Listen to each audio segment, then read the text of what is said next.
Jam! Hello again and welcome to the Mana Pool. This is episode 491 of the Mana Pool. Yeah, we are back from our end of the year, beginning of the year, Christmas, New Year's, whatever, global celebration of Bill's birthday break. And I did not know until this year, or I had forgotten that his birthday is the 1st of January. That's awesome. Yeah. It's almost as cool as Penny's birthday. Mm-hmm. Yeah. And slightly more cool than Brian's. Yeah.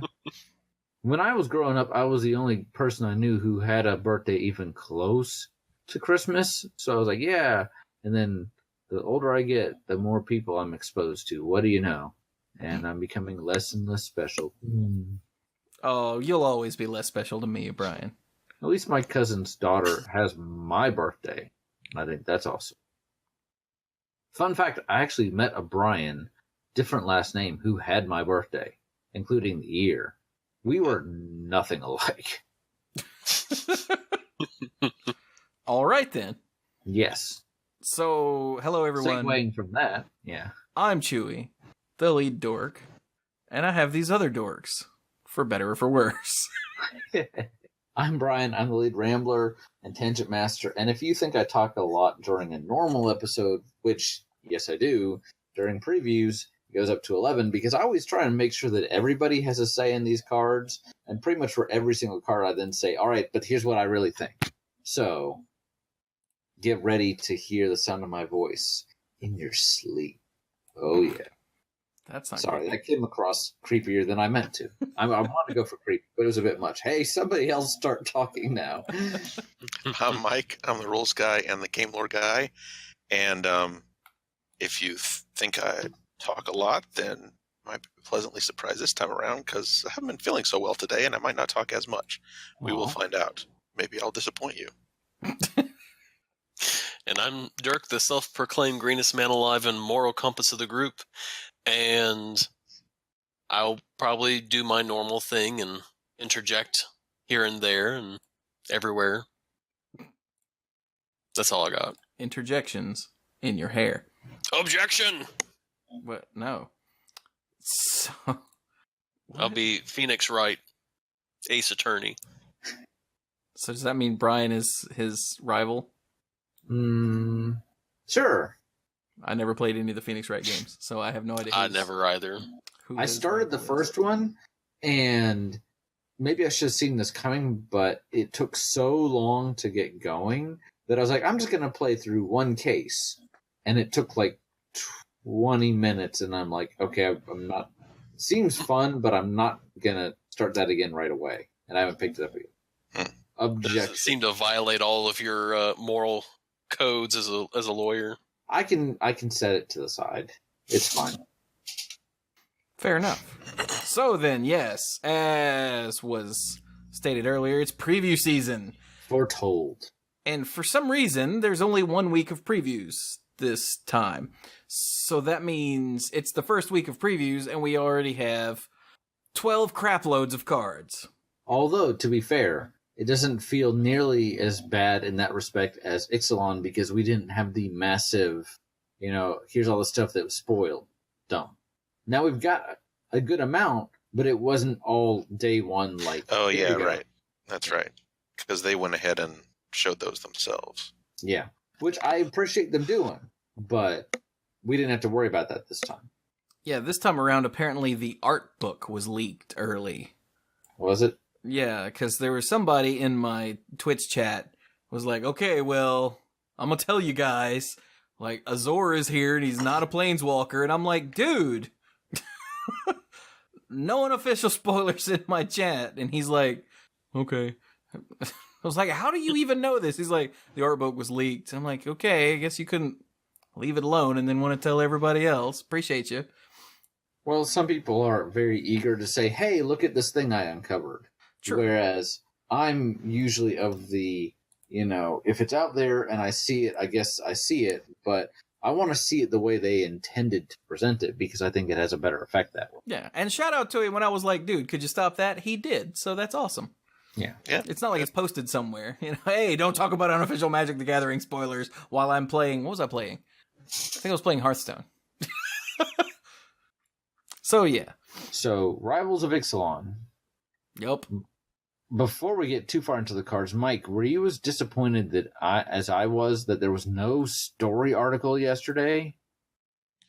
Or did it not? I can't remember whether I checked the website yesterday. Our story articles usually on Wednesdays? They're usually on Wednesdays, and then, we had the final story for Ixalan back in October? Right. And since then, it's been like filler stuff. And some of those, don't get me wrong, they haven't been bad, but it's not the same.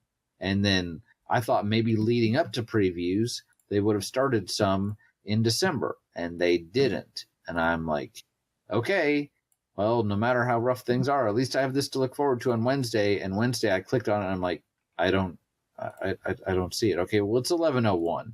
I've only been looking forward to this for a while. I'll come back to it later. And they just didn't put one up. And I'm like, and I'm sure what it is they have planned out exactly which stories are running when, because they want to make sure, they literally have to look at every week for the year and figure out when these are coming. But it felt like a big letdown. Yeah, I feel like I still only sort of understand how the article main page is intended to be used. Yeah, I'm one of the things I miss is the daily update article, which now the whole thing they say is basically an update article, but I like one concise thing saying, hey, here's where all this stuff is. So instead of just spread out all over the page. Anyway, one of our episodes made the top of the thing, what used to be the daily update. Did it? Yeah, it did. It's pretty cool. But I can't. Was it the Alliances episode or the one before that? I honestly can't remember. Oh no, it was the unstable one. Is that what that stands for? Yes, that's what it was. Okay. Right. Yeah. Cool. Okay. Well, I just wanted to get that out of the way. Anyway, so Brian fears change. I do. But when it comes to the Magic website, it seems like every time they change it, it gets less and less usable. So, hopefully they'll get it figured out. I did see something on Twitter. I can't remember if it was. I think it was from Blake, who said that they're going to be tweaking how it works based on feedback. So good. There was one preview article, and I do appreciate them putting up links to all the separate websites that get in a preview. There was one that was listed yesterday that the link was broken, and when you clicked on it, it took you back to it. It opened up in a new tab the Magic webpage. Yeah, that's happened a couple times. Growing pains. Basically, the link just took you, opened up a new page, but it had the mothership in it. Yeah, the hyperlink was set to the article's homepage for whatever reason. Oops. Someone screwed up. Oh, well. All right, so Rivals of Ixalan. We were talking about this before we got started, but we thought about starting with the mechanics article, and guess what? There is literally one mechanic, and guess what? We've actually already talked about it. At least we got a glimpse of it when we covered Vona's Hunger. So it is the Ascend keyword, and we did, because all we had at the time was an instant with on it. There was a bit of speculation, but Ascend also does come on permanence. So this is kind of interesting because Ascend checks on a sorcerer instant when that spell resolves, and it says, do you have 10 or more permanents? If you do, okay, great, you have the Sage's Blessing for the rest of the game. On permanence with Ascend, it's not like when they come into the battlefield, you check. It's literally on all the time. So if you play a creature or an enchantment with Ascend, and you don't have 10 permanents yet, and then later you get the 10th permanent while it's out on the battlefield, even if something is removed half a turn later, you still got the Sage's Blessing for the rest of the game. Yeah, as soon as the switch is flipped. It's on. And they have said that nothing will interfere with it, so we're not going to be seeing anything in the set of target player loses the Sage's Blessing. So, design space for next time. Probably not, though. Probably not. And then the other mechanics are all the returning mechanics from Ixalan. Right. Yay. Which, why mess with a good thing? They've said that one of the issues with the multi-set blocks has always been, how much of the stuff do you keep pushing through the block? How much new stuff do you introduce? Because then it starts feeling like something completely different. You remember Mirrodin and Darksteel into Fifth Dawn? Color matters. 5 color what? That was kind of on purpose because they realized not too long after I finished Darksteel they had made a massive mistake. Oh, sure. And, but it felt incredibly jarring. Yeah. So if you put in too much returning stuff, especially in a 3-set block, it doesn't feel like there's anything new. Mm-hmm. And if you put in too much new stuff, it feels completely disconnected. So I'm really curious, starting with Dominaria, to see how things go forward with just having the one set in the block. But here we are at the last, for now, small set. And so we've got Ascend and we've got the returning mechanics. How do we want to conquer these cards? Do we want to go ahead and knock out the mythics, since they're some of the splashiest stuff to see? Okay, wait a minute. We do have to talk about one thing real quick, since you mentioned Dominaria. Okay. We got an image. Ah, yes. That shows Karn Silver Golem, Teferi, and Joyra. Oh, yeah. All just hanging out. Forgot about that. Yeah. What does it say? Is like gather your heroes or something? I forget. Yeah. Mm-hmm. And I don't actually know where to find that. But and I'm wondering if it'll be the we're talking about something related in the odds and ends, but the kind of the Avengers of, is this when Nikolas makes his big move, and are we going to see some of the members of the Gatewatch and other Planeswalkers from around the multiverse kind of coming together, gather your heroes? Well, these or are not. all from Dominaria, though, right? Yes. So far, yep. Yeah, these 3. So, I don't know. Yep. And it's interesting because Teferi was a Planeswalker and gave up his spark. And Joria, I don't think, was ever a Planeswalker. Correct. Pretty sure. So Karn is the only one of the 3 pictured that's still in Planeswalker. I thought Joyra had a Planeswalker spark, but never ascended. Or am I thinking of something else? No Not idea. sure. Send us an email. Yeah, please do. Yeah. But anyway, so people are already saying that they've by releasing this one image on Twitter around Christmas, I've heard lots of people say, well, they're doing to Rivals of Ixalan what they did to Avacyn Restored. And look, there's only 1 week of previews. They've already given up on this set. And no, it's they not the same released thing. an image. I haven't heard any of that, and I'm kind of glad. Now, yes, they only released the one image for Return to Ravnica as well, but it was a lot of it was how they did it in the presentation. But that was the reveal of Return to Ravnica. Yeah, that was also the first time they'd ever mentioned the name Return to Ravnica. And it was at a panel where they were talking about Avacyn Restored, and it was literally like, we're going to leave you with one last image, and we're not taking any questions about it. Boom, here you go. And it almost felt crafted to overshadow. Here, it's like, hey, we haven't even started previews for Ixalan, and here's this one image, and you're right, they had already announced we're returning to Dominaria, and it's cool, but now we're into previews for the set. I don't know, I don't feel like it's overshadowed. Yeah, now Rivals of Ixalan can take back the thunder now that we're seeing more cards from it again. Exactly. But because of this age of and no attention span, and everyone wants to get upset about things, they're like, oh, they've already given up, but why has it only got 1 week of previews then? Clearly they don't care. But because they had to set that crap up months and months and months ago. Well, and because a lot of times with smaller sets, there actually would be 1 week of previews. No. And then they changed it, and it's gone through so many iterations where people don't remember, but... I sure don't remember. Exactly. But for the last however long, there's been 3 weeks of previews. It's been 3 weeks for big of sets and 2 for small sets. Mm-hmm. But none of that matters.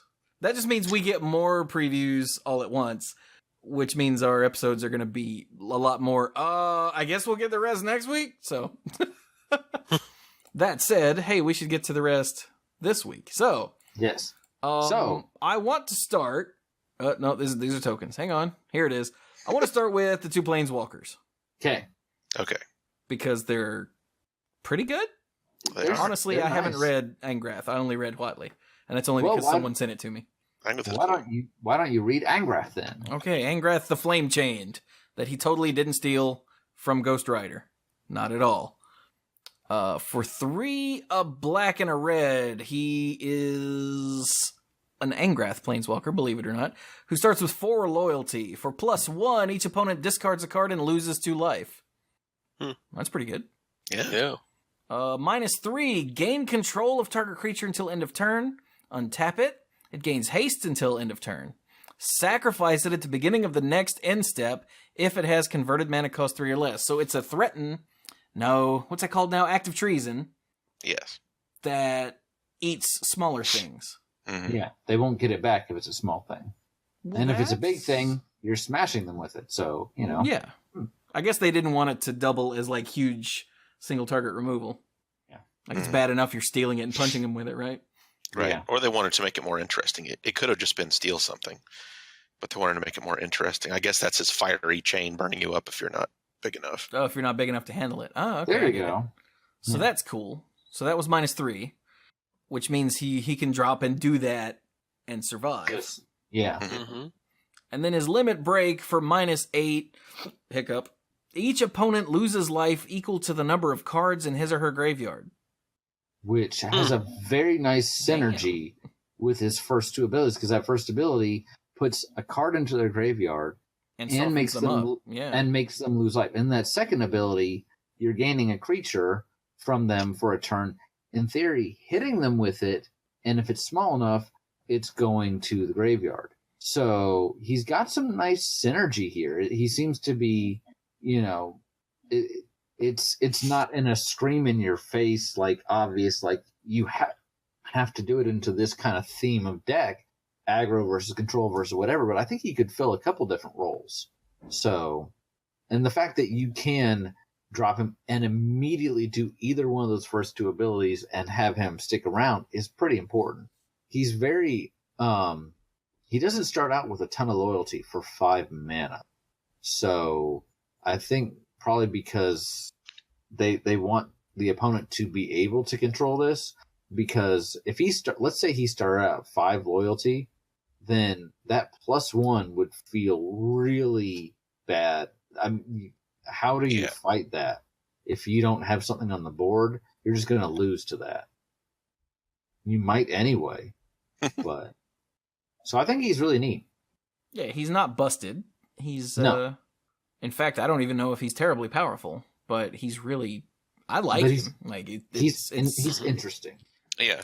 He'll be like, he reminds me of original Liliana Vess. Yeah. Just with the applications. Yep. Cool. Makes sense. There's something that we talk about a lot, but we've never actually codified. There's a difference between being good and being awesome. Yeah. Like Mike's decks that Mike builds with Mike's ideas are awesome, but they might not be good. I think we're Usually not. Yeah. I think what we're talking about here is the difference between, if you're talking about good versus awesome, I would change those words to powerful versus interesting. No, because interesting's boring. So Yeah, replace interesting with cool at least. yeah, there we go. Interesting- Yeah. Interesting by its, the word interesting implies interesting. No, I don't. no. Common usage means when someone says interesting, it means I don't want to talk to you. Oh, Yeah, see, you're interesting taking has it- been given some baggage. Oh, see, you're assuming it's sarcastic all the time. I mean, like, genuinely, like, oh, that's interesting. Like, that's cool. Like Anyway. the English definition of the word. No. So, all I right. don't speak Hey, English Dirk. here. We speak podcast. Hey, Dirk. You like Yes. green, and you like decks that are relatively creature-centric, Mm-hmm. and you like white. So maybe you should read this other Plantwalker. Watley Radiant Champion? Is that the one you wish to discuss? I don't know where you got that impression from. Oh, okay. So for 2 white and green, Watley Radiant Champion is a Watley legendary planeswalker that's mythic and has a loyalty of 3. Her +1 ability, put a loyalty counter on Watley Radiant Champion for each creature you control. Damn. Yeah. And even if you have none, you're still getting the 1. Yeah. So, But like even if you only have a creature, it it's a says +2. drop 2 loyalty on her, just blah. And if you Yeah. have 2 creatures, you're adding 3 loyal. Think about that by itself. Add 3 loyalty to this planeswalker. Huh? Yeah. Yeah. And the The only thing is, if you only don't address it, Yeah. it's going to get bigger every turn. Yeah. What were you saying, Mike? I was saying the only disadvantage being is that it's a planeswalker ability that doesn't actually affect the board Yeah, it doesn't do or any other part of the game. That one doesn't. Keep going, Dirk. So the -1 ability, which is the second one, target creature gets +X until end of turn, where X is the number of creatures you control. That for me is the one right there.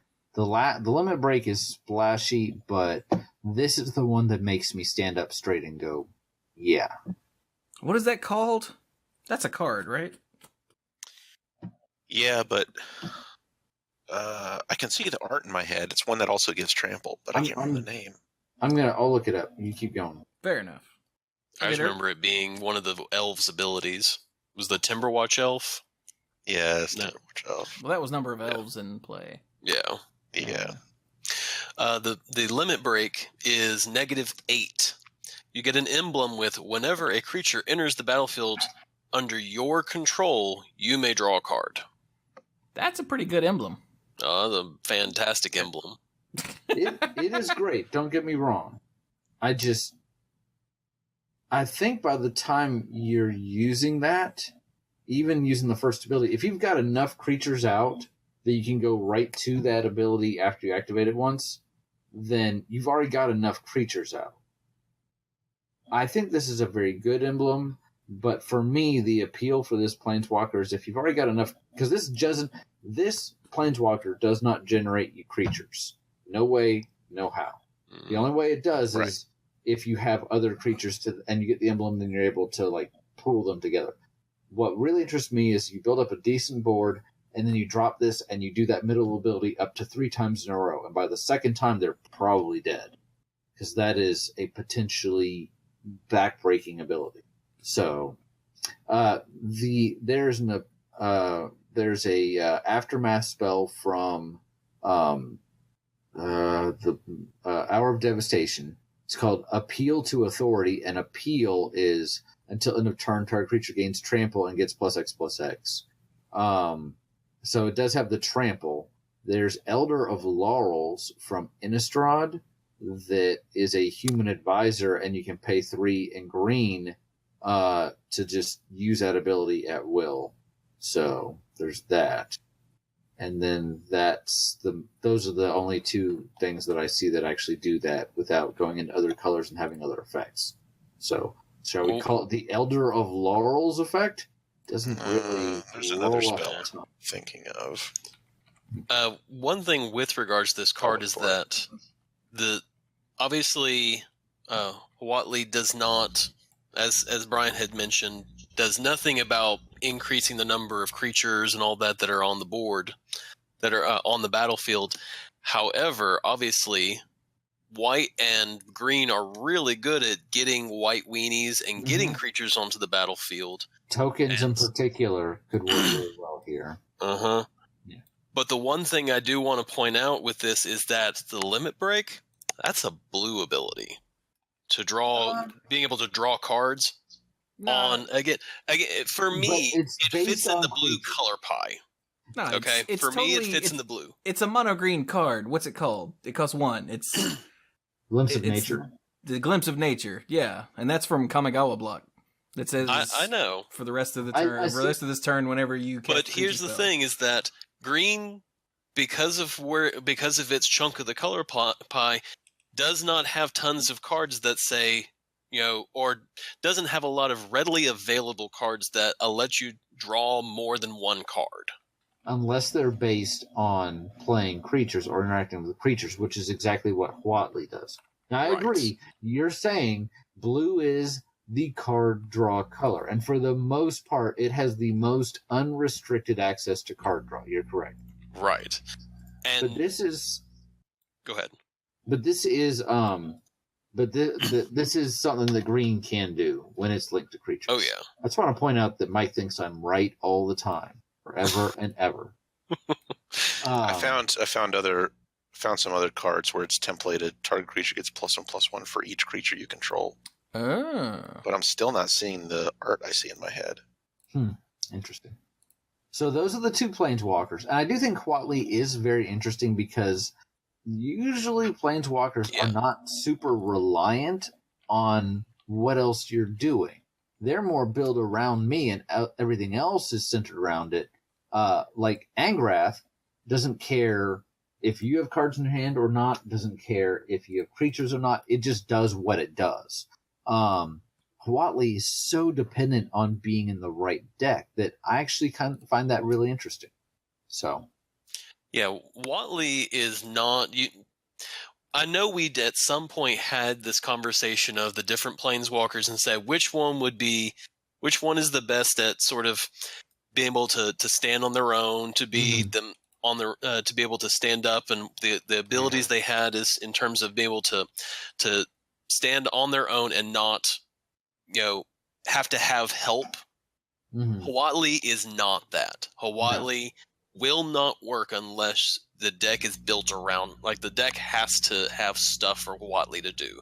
Watley will not survive by itself. In a vacuum, Watley does literally nothing.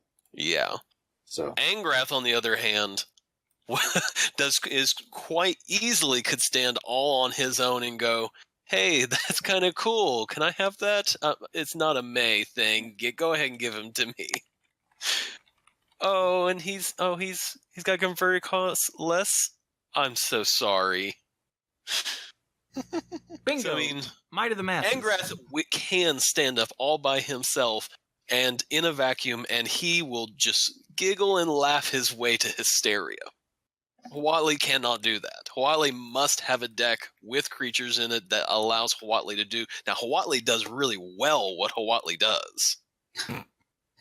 There's some planeswalkers we have where it's like, yeah, it's sort of like there's a better version of that. There's cards that are better versions of that ability. Watley does things real well.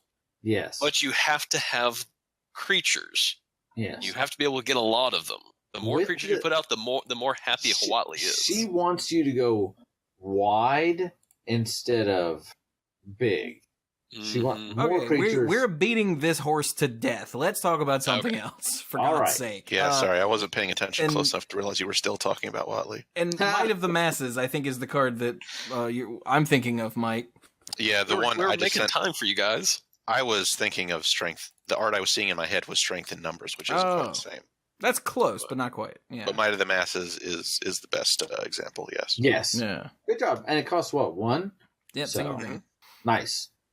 Okay. So this is the Might of the Masses. So, other mythics or double-face cards or... Well, the other big one that's on this page is right above Watley.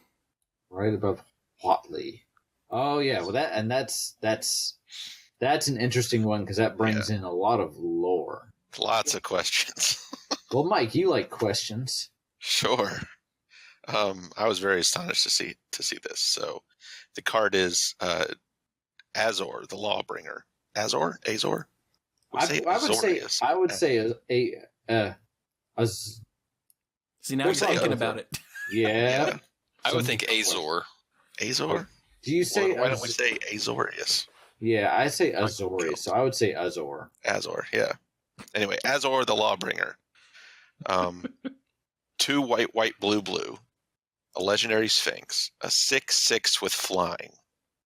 Which is a good deal for 6 mana. It is. When Azor the Lawbringer enters the battlefield, each opponent can't cast instant or sorcery spells during that player's next turn. Now I'm going to stop you right there. That's an insane value for 6 mana. That's huge. Yes. Wow. With no other abilities, this would be playable. Gee, Yeah. I wonder if it has another ability. Whenever Azor attacks, you may Sphinx's Revelation. Yup. You may pay X white blue blue. If you do, you gain X life and draw X cards. Now, on What? the card Sphinx's What Revelation. is going on here? On the card Sphinx's Revelation, who is the Sphinx that we were revelating? Isperia. Was that it? Was it her? Yeah. And What we thought. who was she connected to? Isperia is the current leader of the Azorius Guild. Ah. The So she can only do it Azorius Guild. once on a separate card. Yes. But this guy's the granddaddy. Yeah. So let's Azor go can to- do it when he's going to the grocery store. So let's pick me up some Sphinx's Revs while you're there. On some milk. Everybody loves milk. But yes, Azor was the Parun of the Azorius Guild, the original leader who signed the Guild Pact about Not- 10,000 years ago. Well, not just sign the Guild Pact. Oh yeah, created the Guild Pact. He was the one who figured out how to do it. It's probably one of the most impressive spells anyone has ever cast ever. And then even when knowing that it might one day be broken, ironically by a member of the Azorius Guild, he actually put in place the system for the Dragon's Maze to Mhm. then create the Living Guild Pact. So he's got plans on plans on plans. Yes. And also it's stated in the article that previous him, this guy is actually the Winged Guardian that took the Immortal Son to Rasca, which you recall, all we heard was a legend that a winged beast or guardian took it there. And there was some like, oh, is it Nikolas? It's probably Nikolas. What was Azor? So the biggest question I have is, how is he not a planeswalker? Because I think that will be answered in your story articles. I already Yeah. know the answer because that was one of the things that was talked about in my Twitch chat, but hmm okay, I'm not I mean, going to tell you. To then be honest, my guess is that he's just that smart and he figured out how to cast spells that would allow him to go between. maybe my thought was perhaps, and Chewie, don't tell me if I'm right or not. I will If he did a little bit of a lich type thing and put his spark phylactery like into the Immortal Son. That's a cool But- idea. Oh, phylactery. Okay. I was like, Yeah, what? yeah. Anyway. So let's keep talking about this guy and then we'll shift to the Immortal Son since, segues. So, okay, this card is stupid, right? This card is Yes. ridiculous. It's really good. It's extremely difficult it's very difficult to deal with because most of the options you have, you're just not allowed to play Yeah. after Azor hits the battlefield. At least, you gotta wait. Dies to sorcery speed removal. Well, Actually. Yeah, so bless you. So he drops and says, everybody shush. And so removal spells that would kill him better be played that turn. yeah. Because you can still kill him as soon as he hits the board. You can Yeah. still counter him in response. You can still, I don't know, play a blocker? Instant you can- speed. You can wait for the caster's next turn to come around again and play an instant. Yeah. Instant speed removal still works. Because Yeah. you can play it during the turn that he's cast, or you can play it the next turn. But sorcery speed removal for the next turn is not going to work. And while you might say, okay, I can still kill it eventually, that's completely true. However, the important thing is he's going to get a swing in. And that is going to make all the difference. And not Yeah. just because he's a 6/6 flyer. Yeah. If you have no other mana and you didn't use treasures to get him out, which I can definitely see that being a thing. Think about this thing coming down early. And now don't, because brain. But if you paid for this fairly and you have nothing else to do and you don't have a land, you could still Sphinx's Rev for 3 and swing with a 6/6 flyer. Sphinx's Rev for 3 is not bad at all. It's not bad when you're having to drop a Sphinx's Rev for it, This is not costing you a card to do, and the difference is not insignificant.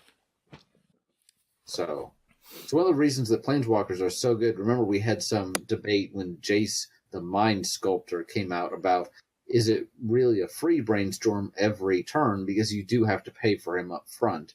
And the answer is, well, yeah, it is a free one every turn after that, as long as you can protect him. So here, it's Sphinx's Revs without costing you a card in hand. Yeah, now the difference is you still have to attack with him in order to do it, so there's the downside. Right. But remember, for those of you who haven't been playing very long, Sphinx's Revelation completely defined its standard format. Very much so. Oh, yeah. Like, we talked about this on Monday Night Magic when they did the recent past throwback standard gauntlet, where Sphinx's Rev literally defined the format. Like, we're not exaggerating. Yeah. This is one of these very, very rare times where I get to say, I told everybody, I'm usually not the best at predicting what cards are going to be important. See Idyllic Tutor. OMG. However, when Sphinx's Rev was previewed, it was previewed right after Rakdos' return, and the pre-sale price on Rakdos' return was through the roof, and on Sphinx's Rev was actually not that high. And I was like, I feel like this should be backwards. And then sure enough, within a couple weeks of the set's release, everybody agreed with me. So it was kind of nice to see. Yeah.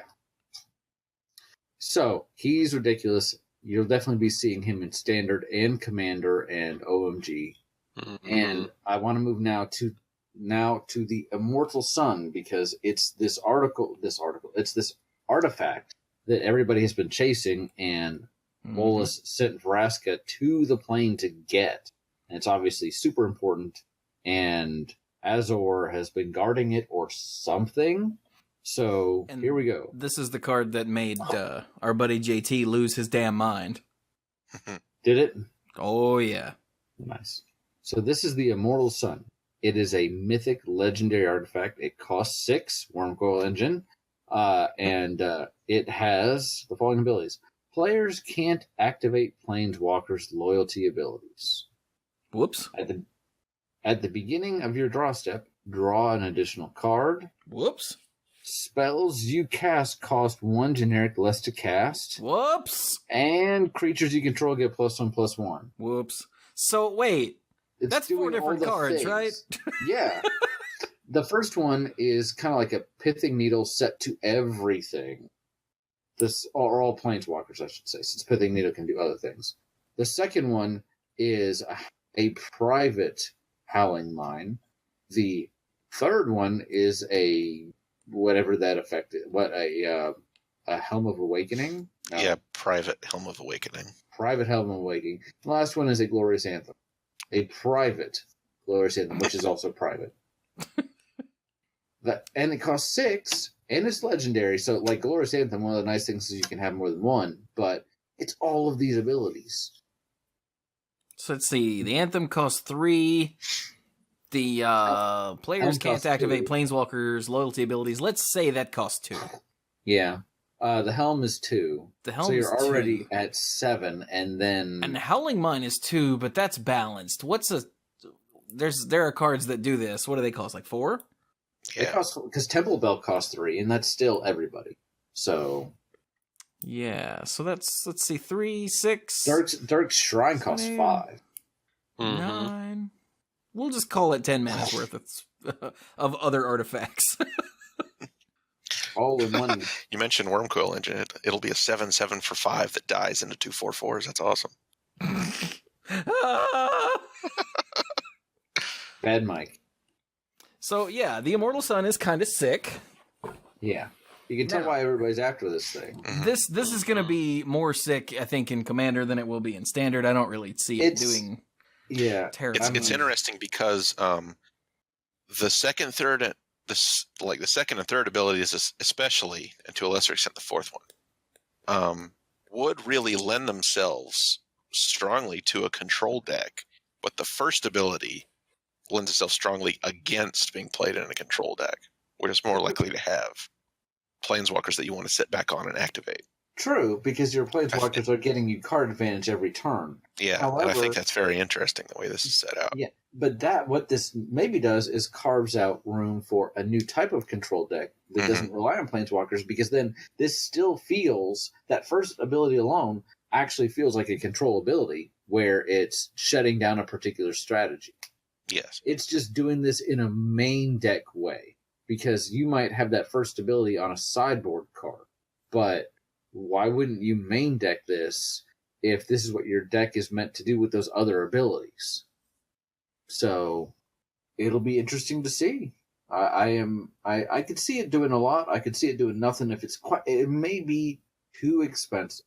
It is not too expensive for what it does, but for standard, it may just, the format may be too fast.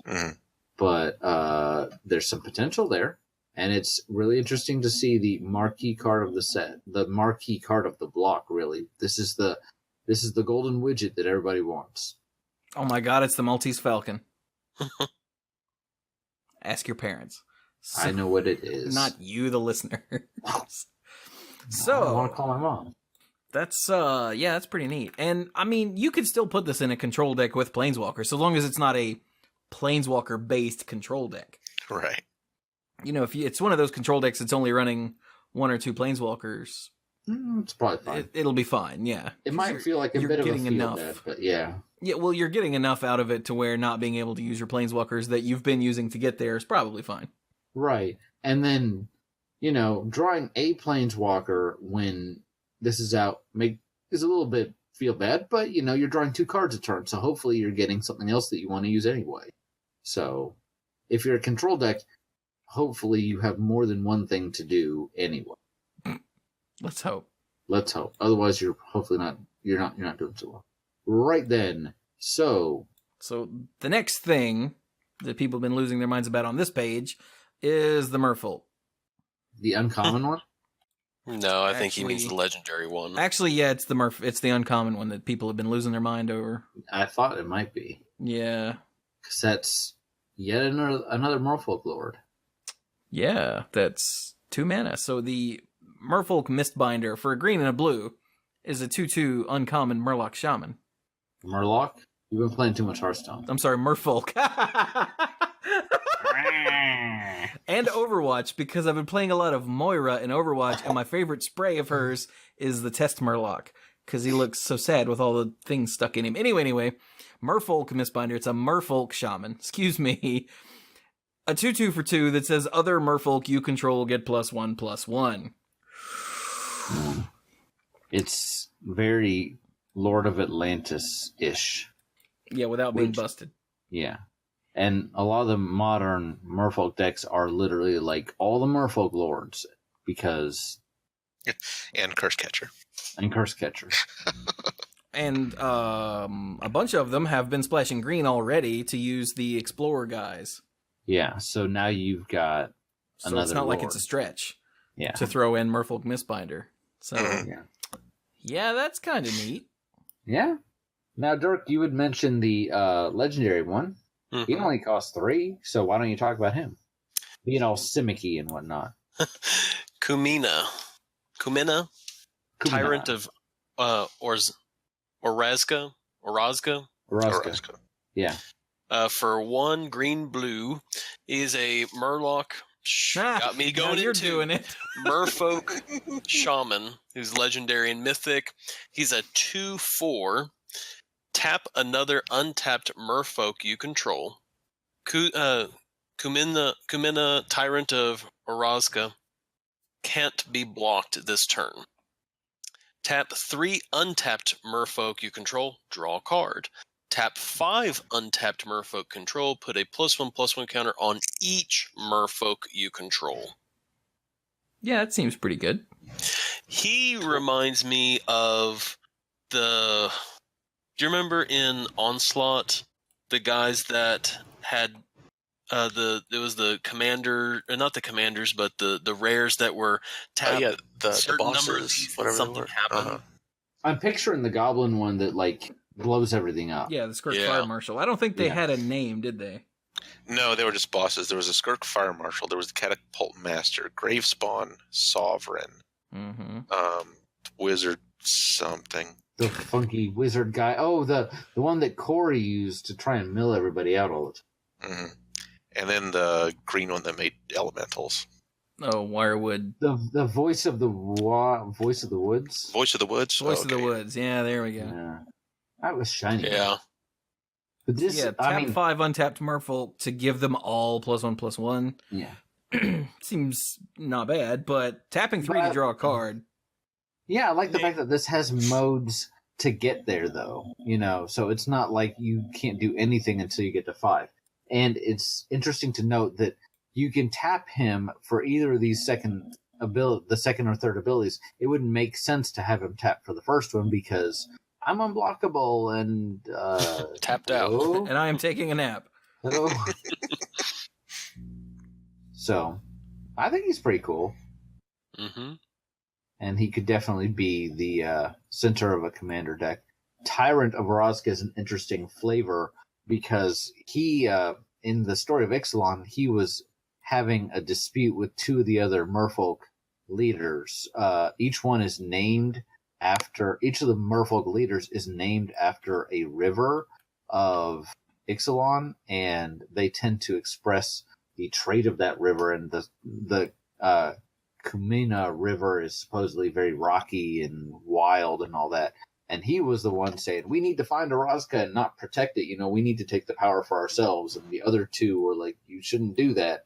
And then he stole the compass from Jace. So it may look like this guy actually got there first, because if he's the tyrant, he may be the one that kind of came out on top, at least initially. Because in this story, the lost city has been found and everybody's now fighting over it. So tyrant kind of implies, hey, I got here first. I'm the king of the hill. Maybe I'm reading too much into it, but that's kind of the take that I get. I think it sounds reasonable. I wasn't listening. Okay, good. Well, if you're so smart, I don't know. Yes, I am. See, are people not, with the Merfolk Mistbinder, are people not talking about the Legion Lieutenant, too? I don't know. Which I'm one sure is that? plenty are, but Merfolk Mistbinder catches more people's eyes because Merfolk is already a long-established deck in Modern and Legacy. Oh, okay. So it's really not a big deal. Like, it's kind of a thing now, because was it the Merfolk are the ones who are sort of that make lots of babies in the set? Well, it's more that in Modern, Merfolk was already a pretty good deck. Between a lot of the lords they had and Curse Catcher, and especially the Aether Vial. So it's easy to get them out, and they get out of hand very quickly. And now you're just making them bigger. Yeah. Okay. And also there are so many Merfolk already that say other Merfolk you control get +1/+1 that you could pretty much build a deck where all the creatures do nothing but that. Yeah. And it snowballs pretty quickly. Yeah. The Tarmogoyfs, when Tarmogoyf can't keep up with your Curse Catcher, that's an interesting situation. So, well, next I want to talk about another card, similar to the Legion Lieutenant, but this is another mythic, a legendary creature, and it's Alinda, the Dusk Road. And this is a really interesting one. For 2 and a white and a black, it's the legendary Vampire Knight. It's mythic, and it's a 1/1 for 4 mana. But it has lifelink, and you're like, okay, that's kind of silly. It also has, whenever another creature dies, put a +1/+1 counter on her. And that's much more interesting because she doesn't specify another creature you control. So you really want to... This goes in a deck where you can set up getting her huge by having a lot of controlled creature removal. And then she has a final ability. When Alinda dies, create X 1/1 white vampire creature tokens with lifelink, where X is her power. So if she's a 5/5 and she dies, you still get 5 powers worth of creatures with lifelink. it was funny. They previewed this one on Facebook, and one of the top comments was, "This could be a 3-3, and people would still hesitate at playing it. At 1-1, it's just terrible." And da-da-da. And I'm like, at 3-3, it would be busted beyond all belief. You know, it would. Did you read the card? I think the point is, at 3-3, it couldn't start at 4 mana. Yeah, I think they look at the 1-1 and they go, for 4 mana, this is unplayable. This requires some work. No question about that. But the potential for this to become out of control, and that once you finally quote unquote handle it, the opponent's still left with a huge problem, makes this balanced. I don't know if it'll be tearing up the tournament tables. I don't know. But I think it's a really interesting build around me card. Yeah, and when I think about this even costing 3, just 1 less, that seems like something that could easily become obnoxious. Yeah. Oh, yeah. Yeah. So I think this would be a really interesting one, especially for Commander. So I think that could be really cool. And just real quick, since we're here, I'm going to go and take this extra preview. Aha. The Legion Lieutenant, since we touched on it, for white and a black, 2/2 Vampire Knight, uncommon. Other vampires you control get +1/+1. So I think Dirk was bringing it up as kind of a mirror to the Merfolk Mistbinder. So, which in this set alone, that's totally exactly what it is. Yeah.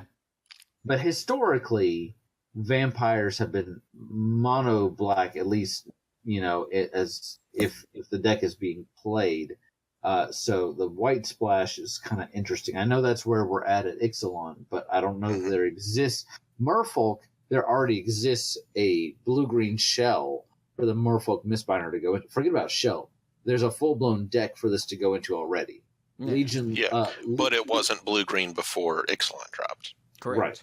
It was either mono blue or blue-white. But it has been blue-green for at least a little while now. Yes. Legion Lieutenant doesn't have a deck to immediately just go, oh, here's another card for that. Not that seeing that same level. Yeah, I mean, black-white tokens, or just black-white swarm in general, has been a deck on the periphery for a while. Yeah. And the white vampire stuff in Ixalan has already been really interesting. Yeah. And maybe Rivals is kicking it up another notch. Maybe this will be what pushes it over the edge. So we will see. So real quick, you guys. Yes. Before we go to more cards on on the card image gallery already, let's talk about this. I don't know if you guys have seen this. Yeah, it's in a series of cards that are also they're on the articles page. Okay, but they're not in the card image gallery. That's a really interesting card. Yeah. So this is Blood Son. For 2 and a red, it's an enchantment. Think about the name real quick if you haven't seen this card yet, which I'm sure you have by now, so never mind. Blood Son? Blood Son? Blood Son, and it costs 2 and a red. And it's an enchantment. What could this remind you of? Take your time. As Clues pointed out... as Clues pointed out earlier today, next up will be Blood Stars, followed by Blood Clouds, Blood Overcast, and for some reason, Blood Cat. What about Blood Earth? Good old Clues. But anyway, the card itself, hang on, I lost it. Here we go. So 2 and a red enchantment. When Blood Sun enters the battlefield, draw a card. That's sick. Yeah. And then all lands lose all abilities except mana abilities. Yeah. So now, it doesn't turn all of your non-basics into mountains. Yeah. The power... Go ahead. That was it. The power of Blood Moon, especially in older formats where it's, legal. I'm not sure where I was going with that. You don't play it in Standard.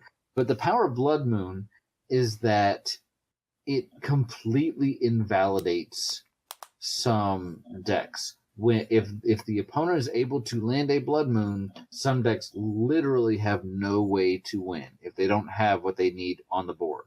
Yeah. It just shuts them down. because they cannot get the colors of mana that they need, or enough mana, like with Tron. This doesn't do that. So I think immediately you go, ooh, it's a hoser. And it's kind of a hoser, but it's not in the completely cripple your deck way. However, it may still invalidate a large part of your deck's ability to do what it wants to do to win, especially with the prevalence of the Ixalan flip cards, which all flip into lands. And most of those lands have nifty abilities. You wouldn't go through a whole bunch of hoops to, like, woo, I've got another island. Yay. Yeah. You know. So, and really interesting that this is here. So, it also doesn't do anything to Tron. No. It doesn't do anything to Tron. It does do stuff to fetch lands. That's funny. Yeah.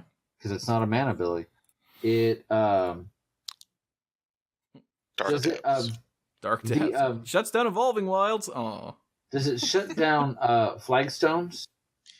Yeah, because it doesn't have the triggered ability anymore. Mm-hmm. Yeah. It does nothing to Gaia's Cradle. Nope, that's a mana ability. Yep. Yeah. So it's a weird one, but because it's obviously less powerful, it draws you a card. You know, it's interesting. I haven't played Standard a little bit, but which will be painfully obvious from my next question. But I just want to be sure, because with the rotation lately, I haven't been able to keep up. But Shadows over Innistrad, that has rotated out. Is that correct? Yep. Yes. Okay. Again, just showing that I haven't been to Standard in a while. For a minute there, I was like, hey, this shuts down the Cathedral, which it technically still does.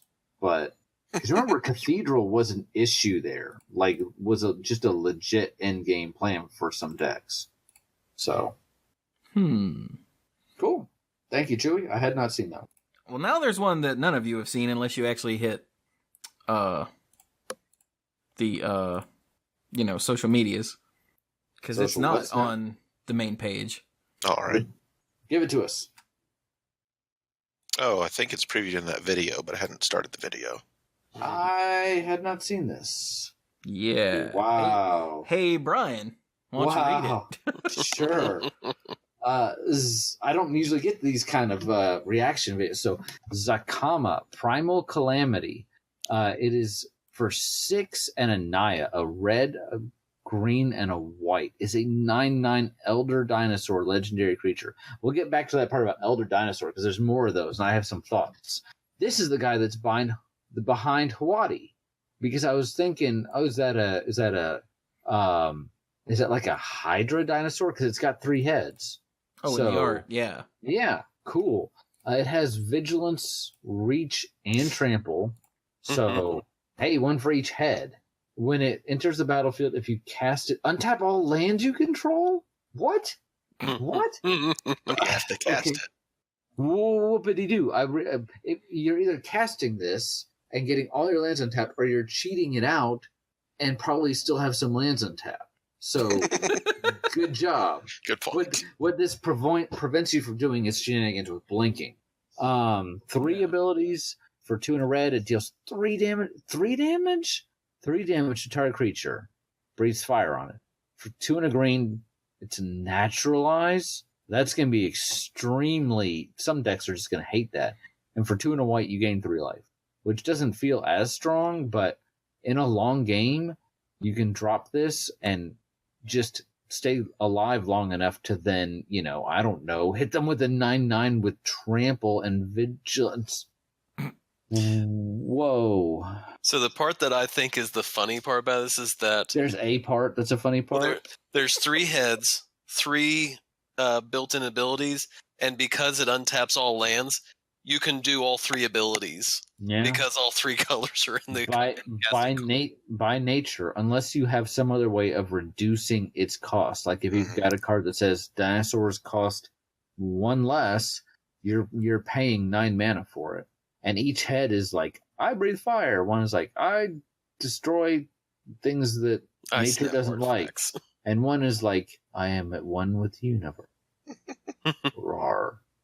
That's really cool. Man, now, okay, I know. Wow, I want that for a commander deck. I think you'd appreciate that. I mean, you can still cheat this out, and I'm perfectly okay. Oh, darn, I'm going to untap my stuff. I've just got this thing. Wow. I wonder if this is going to come into the story at all, because sometimes, you see something impressive and it's not in the story, but I really think that might be the thing in Huati's art. And if she gets that, my money's on her claiming the city, because gonna need a bigger dinosaur. It's not a space station; it's a dinosaur. I've got these for days, so dinosaurs for days. Anyway, that's impressive. Thank you, Chewy. Any others? No, that was the big one that I wanted to throw out. Wow. Okay. I feel like everything else is gonna feel really small by because Zakama Primal Calamity is insane. Now, granted, he's big and stupid, and almost certainly not for competitive play, but we don't care. He's awesome. Look at that. He's awesome. Jesus. Heck yeah. Heck yeah.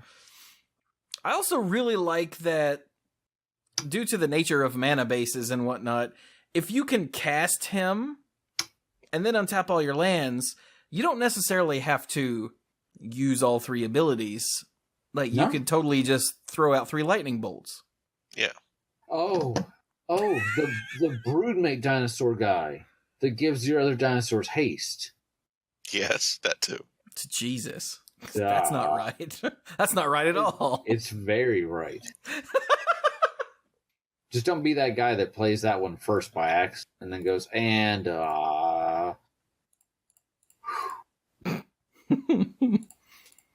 So yeah, there you go. What's next? Well, The other Dirk. dinosaurs. Other dinosaurs. There's this green mythic here that's a dinosaur. How many dinosaurs is too many dinosaurs? Oh, I was talking about the elder dinosaurs. Well, let's finish the mythics, and because there's only like 3 left, and then we'll go to elder dinosaurs. Okay, fine. Are you talking about Polyraptor? Exerting my will on the episode. Yeah, the Polyraptor. Polywanaraptor? So the Polyraptor, for 6 and 2 green, it's a mythic dinosaur that's a 5/5 with Enrage. Whenever Polyraptor is dealt damage, create a token that's a copy of Polyraptor. Ahem. Everyone, get in here! Oh, God, you're giving me PSD. Yes. PTSD. Post-stress disorder. Yes. I didn't want to make it sound like it was, I'm not trying to throw down on people with actual, problems. Oh, okay, then that makes sense. Yes. But I hear that everybody get in here, and I go, ugh. I hate that. So for those that aren't following, there was a card in Hearthstone, still is. I forgot his name all of a sudden. Grim Patron. Grim Patron, who has this ability. Sort of. Grim Patron has to survive the damage. Well, he has to survive the damage. That's true. This doesn't have to survive, which is important, because it could just be the guy that stands in the way forever. Yes. But anyway, Grim Patron was the centerpiece of a completely broken deck that caused another card to get nerfed into oblivion in Hearthstone. And we were playing at that time, so we lived through it. Polyraptor is nowhere near that insane. Well, yeah, nowhere near that insane. I was playing in a brawl not too long ago, a tavern brawl, and it was one of those ones where you get a random minion, and the opponent got a Grim Patron, and it actually turned out to be really good, and I was like, no, not again. I remember you. I don't play WoW. I don't want to see you. So, but yeah, but this thing not having to survive is pretty important, just because, as I said, it is basically immune to damage-based removal, because it just replaces itself.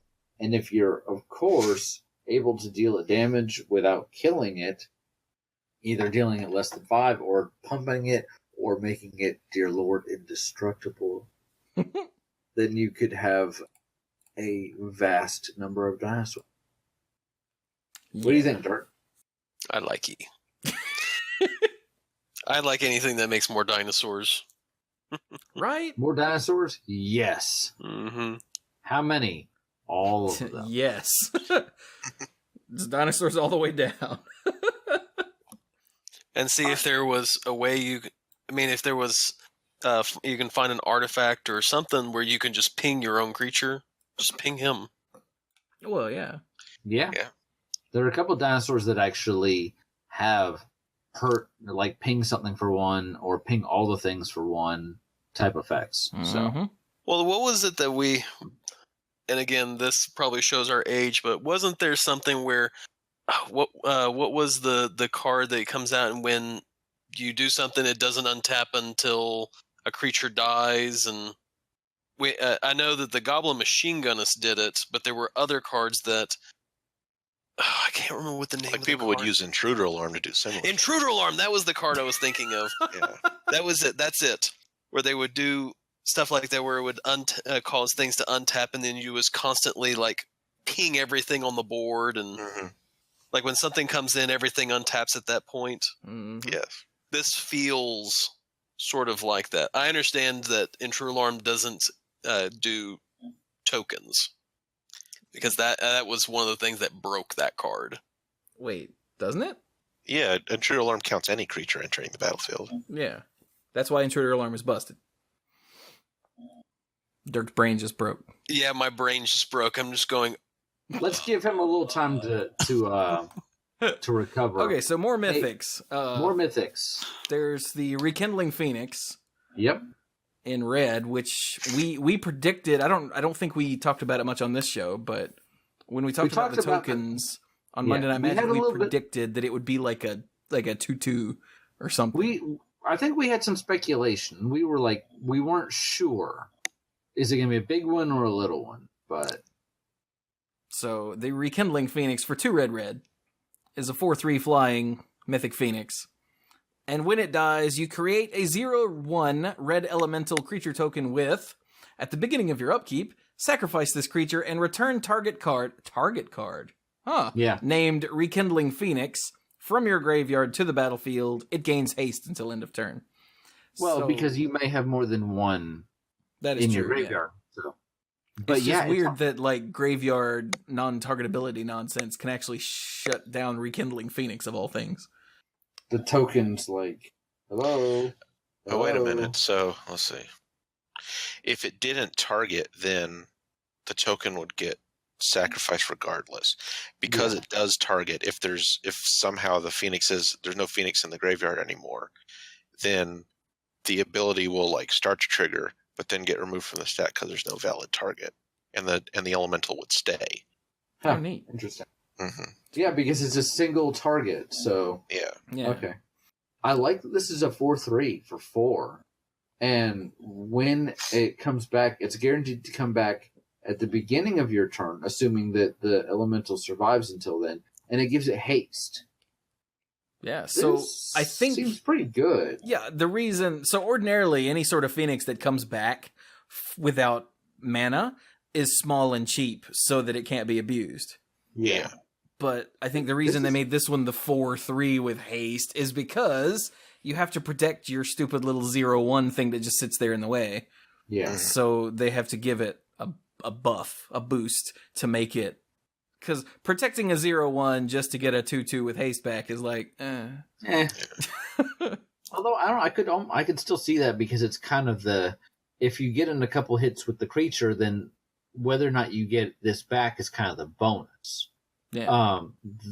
But the size of this is pretty impressive. So how Also bad is kinda- this? Oh, go ahead. I was going to say how frustrating is this going to be to play against in limited when you're like, I can't exile it. It's going to kill me. It's just, oh look, I can answer it and then it comes back. And what, do I blow another removal spell on it? What were you going to say, Chewy? I was going to say, I like that it doesn't have haste when you play it the first time. Yes. That is a very nice touch that keeps it from being overcosted and or highly obnoxious. Yeah. It's already going to be pretty good. Yeah. I like red in this set. Red's Oh, what the heck? Dang it. No, you're still here. That was Brian. No, that wasn't it. Oh.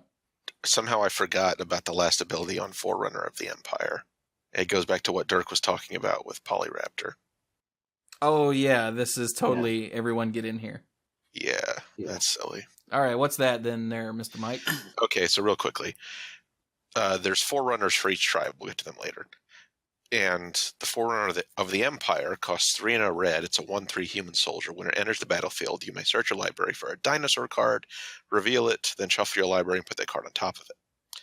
Now, this other ability says whenever a dinosaur enters the battlefield under your control, you may have Forerunner of the Empire deal 1 damage to each creature. Yep. So, for the low cost of 12 mana, you can have infinite dinosaurs. Which is reasonable for 12 mana. Yeah, for 12 mana, I mean, you'd better be good. Yeah. And infinite dinosaurs seems pretty good. The thing that I find really interesting about that particular Forerunner is it's the only one that can't. Oh, wait, never mind. He damages himself, too. So you can get up to 3. No, you get more than that. Yeah, you get lots, but because he damages himself, you don't get it. Oh, it You is get 3 each triggers. creature. Oh, look Each at that. creature, yeah. Mhm. It's So not he's gonna even, in my brain, it said each other creature, and I thought it was ridiculous. So, yeah, you're gonna have. Okay, let's figure it out. So you have one, it You're gonna have 8 damages itself if you dinosaurs? get a second one. Yeah. It damages everything you get 4, or you have a total of 4 now, and then you have a total of 8. So for 12 mana, you can get 8 5/5s. 40 power for 12 mana? Yeah, sounds pretty good. Yeah, I'm alright with that, yeah. This is the only Forerunner. That's way better than Dark Depths. because this is a human soldier. This is the only Forerunner that cannot search for another copy of itself. Oh. One more mythic, and then we can run loose and talk about elders and all that good stuff. Respect your elders. I'm taking this one. This is the Time Stream Navigator. It is a human pirate wizard, and it costs 1 and a blue for a 1/1. Wait, hang on. Human pirate wizard. Yeah. Yeah. Just think Pirate about that wizards. for a second. Well, she's a pirate, and she dabbles in the wizardly stuff. So could you imagine if there were actually pirate wizards in Pirates of the Caribbean? Aren't there? That would have Aren't there? been... No. There's witches, so... And zombies. There's pirate zombies, yeah. Yeah, see, pirate zombies, that's fine. But pirate wizards, Well, especially if, you know... Davy Jones is as close to one as you get, because, you know, his relationship with Calypso, and he knows how to, like, seal her, and he has a giant squid for a face, so... I get a more shaman vibe out of him, just because, you know... Squid for the face. But anyway... Sorry, it just popped into my head that Johnny Depp could turn and nod at someone and they could, I don't know, throw a fireball. Too much. Anyway, sorry, Time Stream Navigator. That's okay. It's a 1/1 for 2, and it has Ascend. So, at any point you got those 10 permanents, boom, you got the city's blessing. Pay 2 and 2 blue, tap her, and put her on the bottom of her owner's library. Take an extra turn after this one. Activate this ability only if you have the city's blessing. You don't exile her, you don't sacrifice her, which sacrificing probably would be ridiculous. Better, yeah. Yeah. Yeah. And yeah, at the bottom of your library, you're not seeing her anytime soon. And yet, I mean, you have to, 1, have the blessing, and 2, keep her alive for a turn. And she's a 1/1. Yeah. And then have the 4 mana. But then, boom, extra turn, which by on itself, hopefully even once, you're good to go, because that's probably all you need.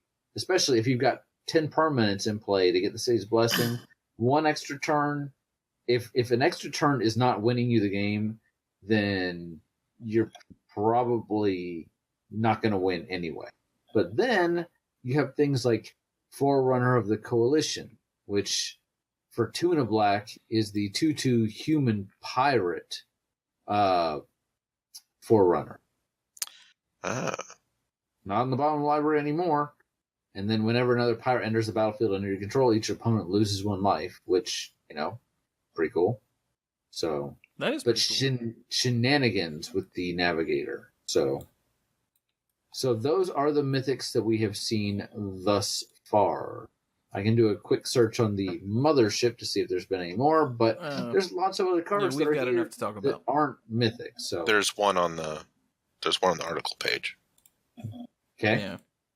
The website you're trying to reach is having technical difficulties and currently unavailable. On the mothership? Really? Imagine that. Yeah, it's another. Couldn't I zoom in on that? It's a double face card. Yeah, it's a legendary gate. It's a legendary artifact. Oh, that thing. Azor's Gateway.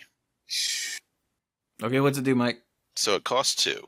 It has an ability, pay 1 tap, draw a card, then exile a card from your hand. If cards with 5 or more different converted mana costs are exiled with Azor's Gateway, you gain 5 life, untap Azor's Gateway, and transform it. Okay, let's do that one more time. Yeah. One and tap, draw a card, exile a card from your hand. Okay. And then if you've exiled cards with 5 different converted mana costs, then you gain 5 life and flip it. Okay. Oh, untap it. Untap it and flip it. But that's really hard to do. Yeah, it's not necessarily card disadvantage because you are drawing a card, but it's really weird. Yes. So what's the payoff? I don't know. The payoff is the Sanctum of the Sun. It's a legendary land, and it has just one ability. Tap, add X mana of any one color to your mana pool, where X is your life total. I'm sorry, what? Yeah. Holy mother of mercy. Yeah. I'll just tap this Sanctum for 10 mana. What? Yeah. Now you gotta jump through some hoops to get there. But Jesus. Yeah. That, I think the proper word is neat. That is the word. Mm-hmm. Bird. I mean, and the cards stay in exile. they're gone. They're just gone. But wow. And again, the fact that it does draw you a card makes it feel a lot better. But, yeah. Okay. All right. Dang. So, okay. Yeah. We got other stuff. Like so yeah, we've got to talk about these freaking dinosaurs, man. It's killing me. Yeah. So every color gets an Elder Dinosaur. Feels a lot like the Elder Dragons. It's a legendary creature, and except for the one Chewie showed us, they're all monocolored, and they're all amazing. Yeah. So the first one is the only one I've seen. Which one's that? Well, I mean, going from the top of the page, okay. Zatalpa Primal Dawn, all that Bill has labeled a Chromasaur. Yeah, that's about right. That's about right. Which, when he said that, I was like, what? And then I read it, and I went, oh. Yeah. Yep. Zatalpa Primal Dawn, 6 white, for a 4/8 that has flying, double strike, vigilance, trample, indestructible. Yeah. That last one was not an ability. That was me freaking out a little bit. Yeah. So for 8 mana, you can swing for 8 in the air with vigilance. Yeah. Block for lots. And it can block for lots. But will you even need to block with it? You could eliminate most of the words on here. And if you're left with double strike and trample, that alone is a ridiculous combo. I don't know how you lose with this out. I guess if you're at 1 life and they have too many things. That's all I got. Because it doesn't have lifelink. If it had lifelink... Game over, man! Yeah, that should be too much. It casts a second approach. Dang it. All right, so that's amazing. Moving on, the blue one is the one that to me feels the most like a true control card finisher. It reminds me a lot of Aetherling in that you're never going to get rid of it. That is Nizal, Primal Tide. It's a 7/7 for 7 mana, 5 and 2 blue. Legendary creature, Elder Dinosaur. All of these are rare and not mythic, by the way. Mm-hmm. It can't be countered. You have no maximum hand size. Whenever an opponent casts a non-creature spell, draw a card and discard 3 cards to exile Nizal. Return to the battlefield tapped under its owner's control at the beginning of the next end step. What the heck? I compare it to Aetherling in that if you dropped Aetherling from Return to Ravnica block with a single mana up, almost certainly it couldn't be killed, and it was the finisher for control decks. This feels very similar, except as long as you have enough cards in hand, they're never going to kill it. And the only way they are going to... You're going to draw extra cards whenever they cast a non-creature spell. That seems pretty good. And it can't be countered. The only thing it lacks is evasion. It stops on a dime. Little elf guy is like, hey! But, you're eventually going to get through. So, He does not strike me as I'm going to attack you card. He strikes me more as I'm here to mess things up. Because he has none of his abilities are attack abilities. All of his abilities are I make my player be able to do stuff. Yeah. Well, granted, having 7 power is a very strong incentive to attack. It is. So he's got that going for him. But Dirk, I think Dirk is pointing out he doesn't have flying. He doesn't have unblock ability. He's menace, got nothing that makes him worth attacking except for his power and toughness. Dirk has a very good point here that think of him perhaps. I was thinking of more in a control shell for a duel. In a multiplayer game where you're going to have opponents cast more opponents means more non-creature spells, he's a card drawing engine. And he's a card drawing engine that can protect himself from dying. That's actually, I had not thought of it that way. That's really interesting, Dirk. Because what if your Consecrated Sphinx had a way to protect itself built into it? And all it costs you is cards, which, by the way, you're drawing. And let's not forget, this can set up graveyard shenanigans. Mm-hmm. Yes. Wow. This is a guy that the more I look at him, the more I like him. So, naturally, we should move on to the next one, which the black one was the first one I saw. And I was like, oh, my lordy. Mike, do you know this one? Tetzimok, yeah, I've seen it before. So Tetzimok, like the others, is a legendary Elder Dinosaur. For 4 black, it's a 6/6 with Death Touch. It has an activated ability. You can pay a black and reveal Tetzimok from your hand. Put a prey counter on target creature. Activate this ability only during your turn. And then when Tetzimok enters the battlefield, destroy each creature your opponents control with a prey counter on it. Wow. That's like, oh, come on. Infernal Spawn of Evil. Thank you. Yeah, it's coming. It's coming. Yep. And it feels very much, it feels a little bit like the, that cycle of guys from New Phyrexia, where... Oh, the Praetors. The Praetor. No, well, the Praetors were the big guy. No? Oh, the Chancellors, I'm sorry. Chancellors, yeah. Where at the beginning of the game, if you had it in your hand, you could reveal it to do something. This is more, you can do it anytime during your turn. It doesn't have to be at the beginning of the game. But yeah. And it's not like restricted to your upkeep like Infernal Spawn of Evil or the Forecast cards were. Mm-hmm. And you can put a prey counter on target creature. Doesn't have to be small, big. If for some reason you want to kill your own, whatever, fine. No, it only destroys opponents' creatures with prey counters. You can put them on yours all you want. Oh. You won't kill them. Okay. And so for that ability, I think, because I was reading, this is the first one of these I saw, and I think because I was reading all over the place, because I was like, what, huh? What? Elder? What, huh? I didn't get to the mana cost until later, and I kind of thought this would be more expensive.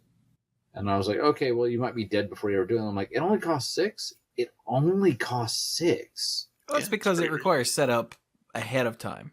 Yeah. To balance it out. Yeah, but not too much. Not too much, yeah. No. And then you're still left with a 6/6 with death. Because it's not like it says only do this once during your turn. Yeah. Like you can pay 3 black and throw 3 prey counters on there and just grin at your opponent.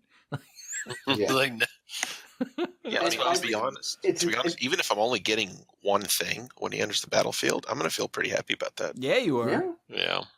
I think it creates an interesting sort of tension as far as, maybe not tension, I feel like we use that word a lot, or I use that word a lot, but it makes for some You use interesting. it a lot.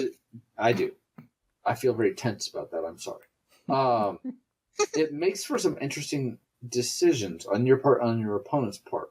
Do you start going right away for the biggest things and kind of paint a target on yourself?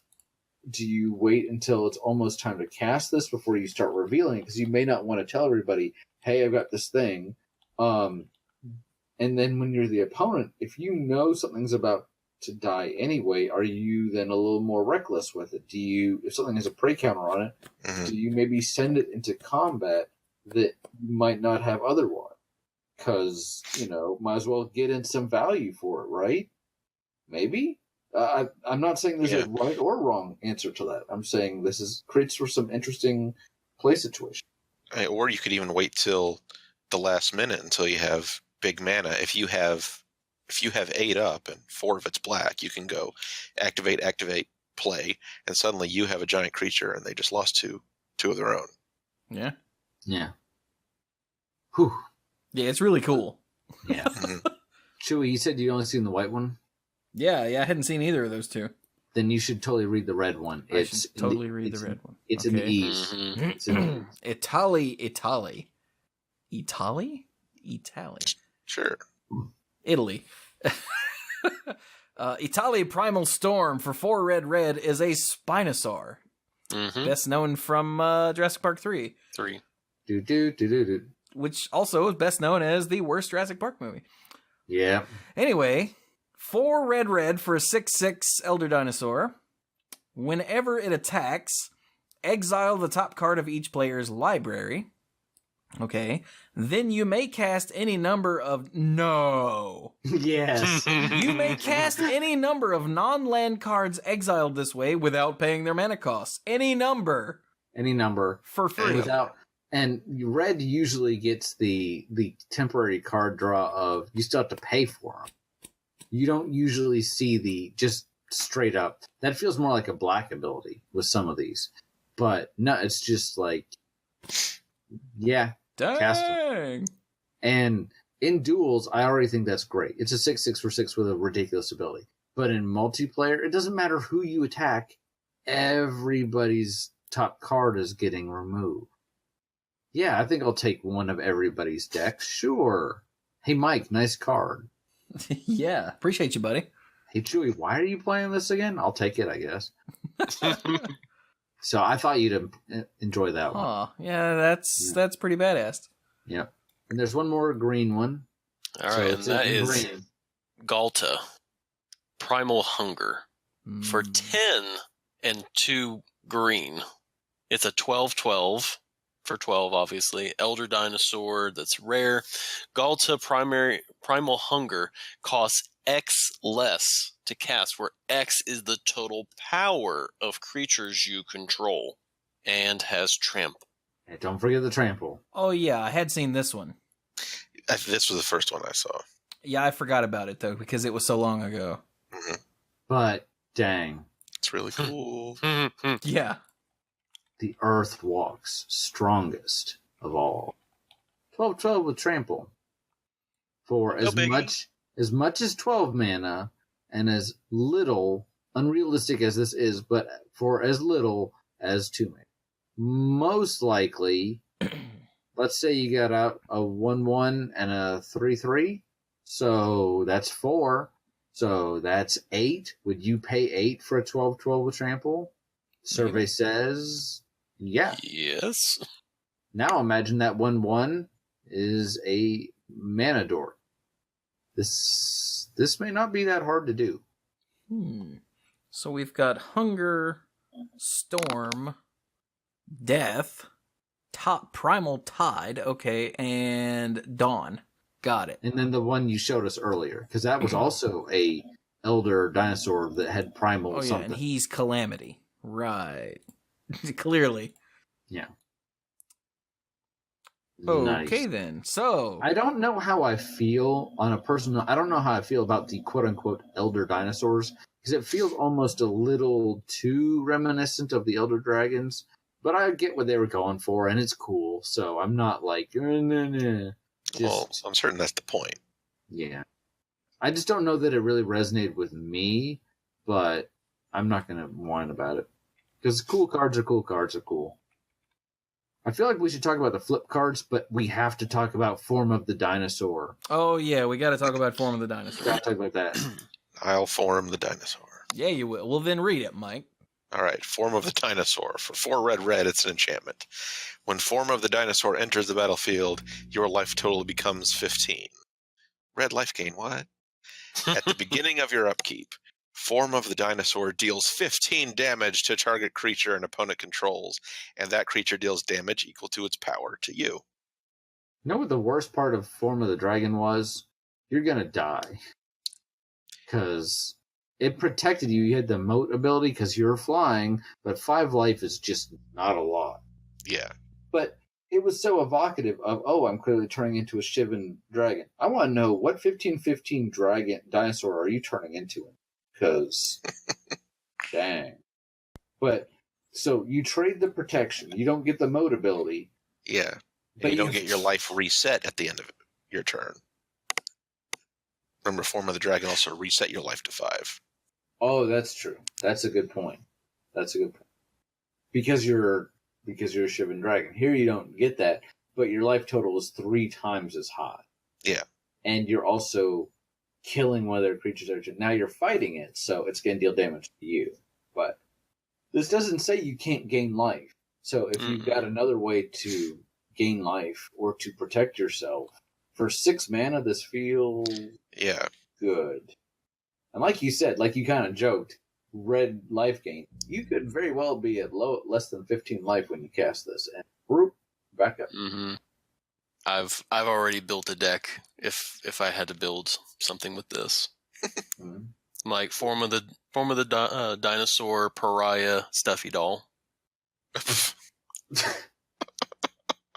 Creature an opponent controls. It deals damage to you, goes to Pariah. Pariah's on Stuffy Doll, so it deals damage to them. Oh, Dirk.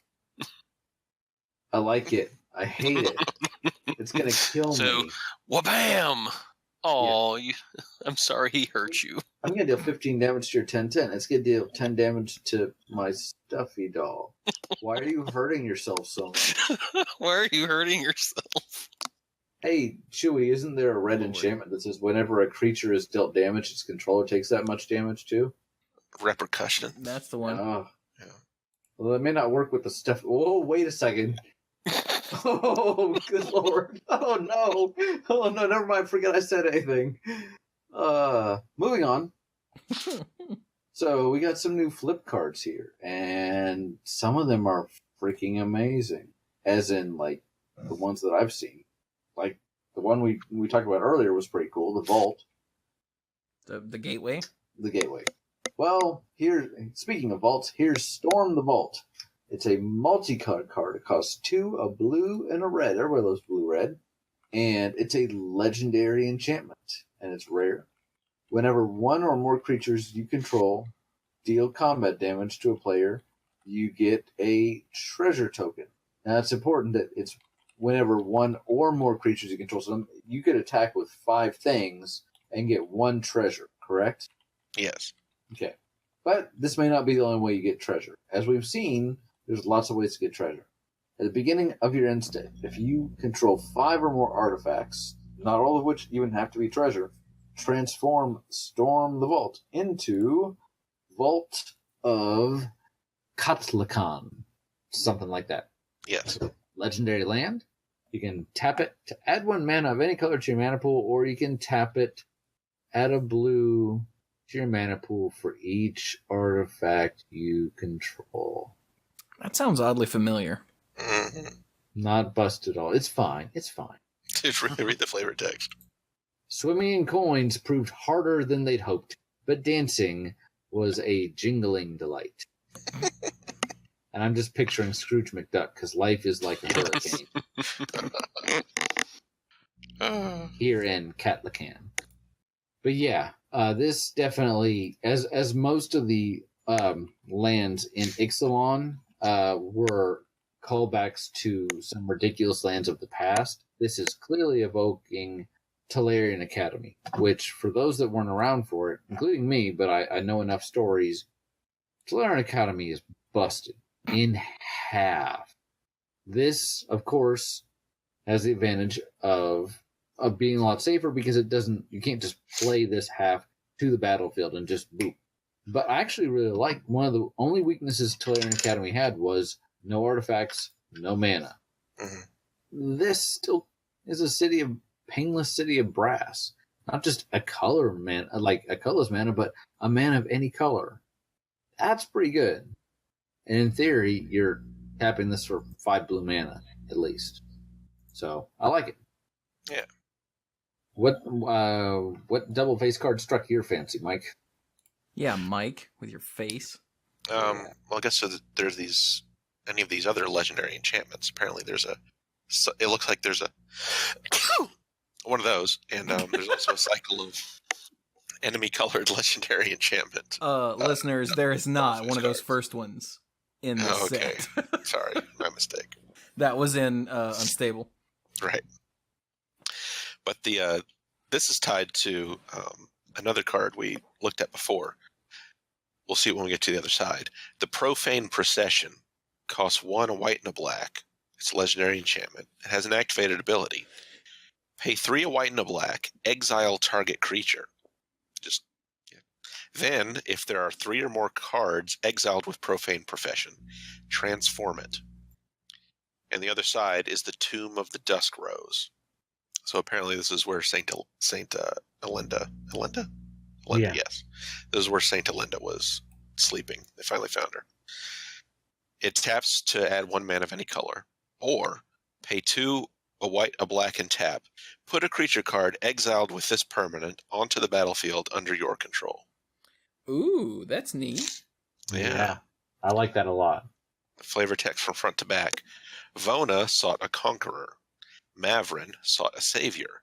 Both found what they sought, resting in the splendor of the dead. Huh. So it essentially has quote unquote 3 charges to it, but even after you get those creatures, if the game is still going on, you can still use it to get a mana of any color. Yes. And for more shenanigans, if you really just want to be exiling things, you can always bounce this land to your hand and replay the enchantment. Yeah, if you're in one of those long, grindy commander games where freaking no one will win. But There you the go. front half of this is completely unconditional creature removal. That's worth noting. And then the fact that you can later get that creature for yourself, that was a really awesome thing you had earlier. It's gone now. And now it's mine. Yeah. Chewy, have you read Journey to Eternity? I have not. Okay. Journey to Eternity for 1 a black and a green is That another. sounds a lot. Sorry, go ahead. Seems a I lot. was going to. I had not said it out loud yet. And the name sounds sillier when you say it out loud. It does. But I think it's meant to be. So, sorry, go ahead. So, for 1 a black and a green, it's a legendary enchantment, Aura. And you enchant creature you control. Huh. When enchanted creature dies, return it to the battlefield under your control. Then return Journey to Eternity to the battlefield transformed under your control. Okay. It transforms into Otzal, Cave of Eternity. Alright. Which is a legendary land that taps for 1 mana of any color. Or for 3 a black and a green and tap, return target creature card from your graveyard to the battlefield. Okay, so you spend 3 mana to put it on a thing that dies, and you get a multi-land and the ability to just zombify things at will. Yeah. And you also get the original creature that died back as well, like straight off the bat. Right, good point. So, If nothing else, as long as I can't exile that creature, he can keep coming back and back and back. I don't read the comics, but didn't, Ra's al Ghul have like a Lazarus pit or something? Keep coming back. yeah. Yes. There you go. Huh. Nice little bit of recursion on a land. So On a land. yeah. That's okay. When I first read it, I was like, but now I like that. And finally, hey Dark, why don't you take that golden guardian gargantuan guy? Or- He's a golem. I was going to suggest the green-blue legendary enchantment that's on the article front page. Oh, see, I still can't get that in to the load. preview card section. Well, if Mike thinks that one is better for you, if you can get it to load, I still can't get it to load. Are Can you you send me the link to it? It's just this, and there's an area. Scroll down a little bit that's called preview cards. It's still not Again, loading. technical difficulty on my end. Okay, well, never mind. Then continue with what Brian suggested. Yeah, you do the Golden Guardian, then Mike, why don't you read that to everybody when we're done? Yeah. Since you're the one that could see it. The Golden Guardian for 4 colorless mana. It is a 4/4 defender. That's a rare golem. For 2 colorless, Golden Guardian fights another target creature you control. When Golden Guardian dies this turn, return it to the battlefield transformed under your control. Turns into the Gold Forge Garrison, which is a land. So tap, add 2 mana of any 1 color to your mana pool. And for 4 colorless and tap, create a 4/4 colorless golem artifact creature token. Huh. Important to note, the word you're missing here is there's no legendary. Right. I mean, sure, if you really want 2 of these. Yeah, well, they tap for 2 apiece, so I think it'd be funny if you played a Golden Guardian and followed up with a Golden Guardian and had them fight each other. Only one of them would end up transforming. Why? Because it's part of the ability. Oh, yeah. It's part of, yeah. Okay. Well, hey, you just saved me a lot of problems. I was going to be like, that's assuming I got 2 in the first place, but all right.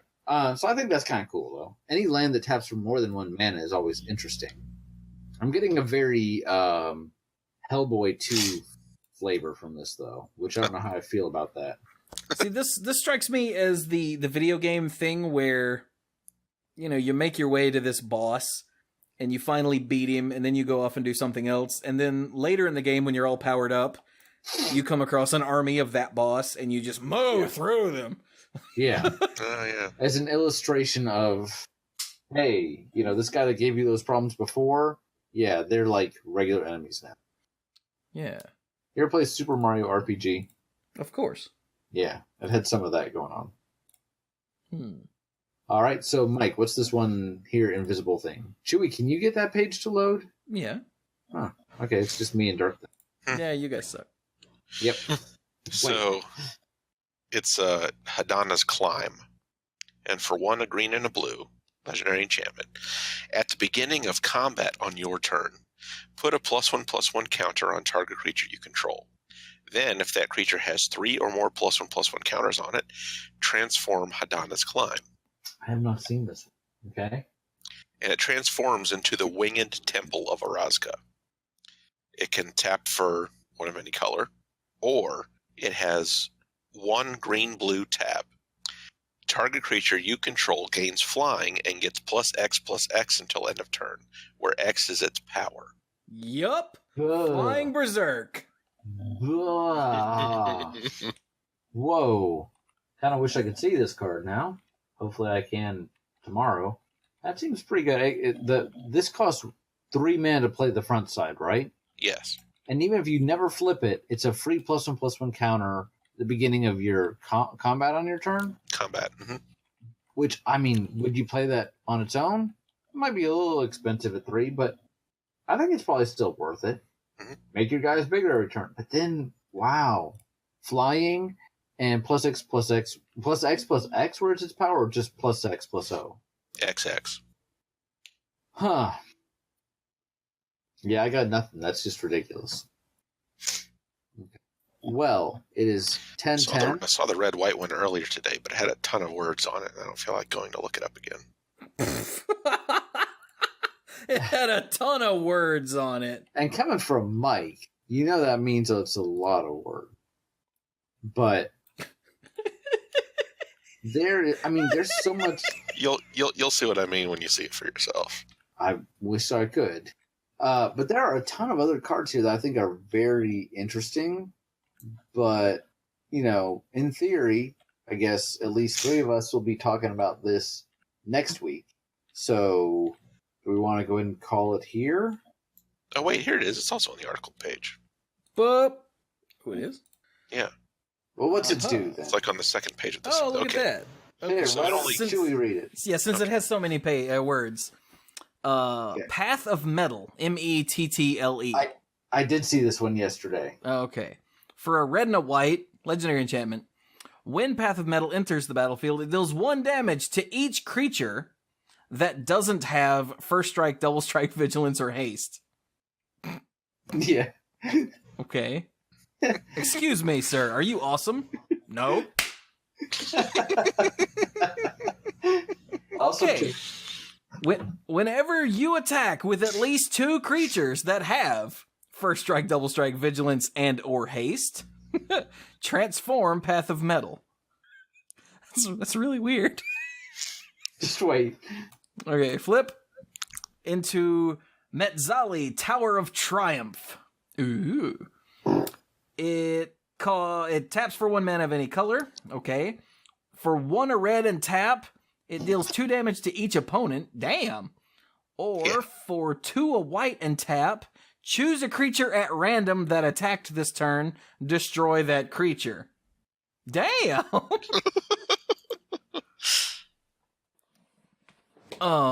Well, that's gonna keep people from attacking with only 1 dude. Yeah, it's pretty wild. Dude, that's weird. Yeah. It's interesting how the first ability can work really well with dinosaurs within rage, even though the second ability doesn't. First ability is like, "Hey, Mr. Dinosaur, would you like to get mad?" It's like, "Yes." How did you know? And it makes the dinosaurs mad, and that's awesome. So, there are a lot of really interesting cards here. I have a couple of questions about what exactly is going on in some of these. But I know that we've been going for a little while now. Do we want to call it here? Does anybody want to pick like 1 more card to talk about? Or should we just say, nah, we're good? Or should we keep going? Like, what's the thought? I gotta head to bed soon. Yeah, there was 1 more card that I just wanted to bring up for a second. Yeah. And that's the Tomb Robber. What color's that in? Black. Not to be confused with the Tomb Raider. That's a movie coming up later this year, which I saw a trailer for in front of Justice League, and I was like, that looks like it might not horribly suck. Tomb Raider. Justice League also didn't horribly suck. But anyway, Tomb Robber for 2 and a black is a 1/1 human pirate that's rare. He has Menace, because why not? And for 1 mana and discard a card, Tomb Robber explores. I really like that. That's really good. So yeah, as a reminder, Explore, I know some of us haven't played recently. Explore is reveal the top card of your library. If it's a land, it goes in your hand. Otherwise, it goes back on top, and you put a +1/+1 counter on the creature that explored. Yeah. Or it doesn't have to go back on top. It could go in the graveyard. So he's either, you discard a card and he either draws you a land or gets bigger or throws a thing in the graveyard that you want for later and gets bigger, Yes. And it's repeatable, and I just think it's really neat. Mm-hmm. That is. Yeah. But okay, I think I'm done with that one. How about you guys? Anybody else want to throw out 1 more? Dirk, is there another one that you see? No. Okay. There's a number here that I like, but there's one here that just has me going, I get why I like what the card does, but when I think too hard about it, I'm like, what is happening? So it is the War Kite Marauder for 1 and a blue. It is a human pirate. It's rare, and it's a 2/1 with flying. So 2/1 flying for 2 that's pretty on curve. Whenever it attacks, target creature defending player controls loses all abilities and has base power and toughness 0/1 until end of turn. I'm like, hey, that's cool. Also makes it so he doesn't want to block with that. And then I'm like, I'm looking at the picture, I'm thinking about this, and I'm like, what is he doing? Why is he, what? Like, is he distracting the guy? Is he turning into a frog? I don't like from a flavor perspective. This seems like a card they just want to have this ability, and I guess I get that, but how is it happening? What's the justification? I don't know. I wonder if there was some kind of last minute change that they had to make that made the ability and the art asset not match up completely. Right? Because I'm looking at the kite and I'm like, that doesn't. Yeah, I was just confused. I like what it does. I'm going to be swinging with that guy all day long. But yeah, I mean, the art looks like it's just from some random common flying pirate. Mm-hmm. Yeah, okay. I think there was a last minute change, and that's why the art asset and the ability don't match up properly. All right. Well, I'm glad it's not just me. So, okay. Again, lots of really interesting stuff here, but as we don't want to take all night with it, I'm okay to stop here. Word. How about you, Mike? You got any one more? Yeah, my one more is in black. It's the Ravenous Chupacabra. Yes. Yes. Because I saw it and I'm like, yay! Because I love Necrotals. Everybody loves Necrotals. Are amazing. The Ravenous Chupacabra costs 2 black, just like a Necrotal. It's a beast horror, very unlike a Necrotal. It's a 2/2, also unlike a Necrotal. And when it enters the battlefield, destroy target creature and opponent controls. Necrotal could only do terror, which means it couldn't target black artifact creatures. Yeah. And Ravenous Chupacabra is just whatever. Doesn't Necrotal also have first strike? It also had first strike, yes. But yeah, I like this. 4 mana for 2 power and kill a creature. I love it. It's great. Sign all day long. Just great. Opening a Rasca unleashed more horrors than just the Immortal Son. Yeah. It's funny. And because it happens to be a 2/2, because it happens to have 2 power, there's a ton of other, well, not a ton, but there's plenty of other like random little effects that can interact with it because it's a small creature. Mm-hmm. There's something really kind of interesting going on in this flavor text, though. I don't know if you caught it, and perhaps I'm reading too much into this, but then I feel like they phrased it poorly. This seems to imply that the Immortal Son itself may not be good. I mean, more than just the Immortal Son. It didn't just say, hey, it unleashed more than just the Immortal Son, more horrors than just the Immortal Son. That implies from the language that the Immortal Son could be looped in with the horrors. Yeah, and I don't think it's been implied in any of the story yet, but I've read people speculating all over the place, and I think they're right that the Immortal Son is part of what has the binding spell on Ixalan that keeps people from leaving again. Yeah. Well, I mean, it says that on the Immortal Son. Oh, it does? Oh, yeah, because Planeswalkers can't. Yeah. Yeah, you're right. That's how I read that, is that the Immortal Son is the reason no one can leave. Right. Right. But what I'm wondering is, does this imply that, you unlock the Immortal Son and you're like, yay, and then, like, the world goes dark and you're like, oh, what did we do? Did we goof? We done goofed. We done goofed. Or Van goofed. What? Oh, God. All right, Dirk, you can go to bed now. Yeah, right. But yeah, I guess we'll stop there then. How about we wrap it up then with some final thoughts? Dirk. I am very much looking forward to the new set.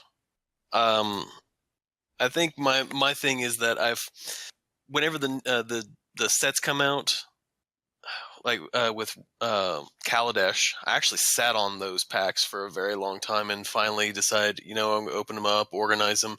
And when I did Ixalan, I actually started to get deck building thoughts again. Ooh. So cool. I kind of threw together some. They are in no way complete. They are still very bare bone. But I had gotten into I think it was the zombie and vampire.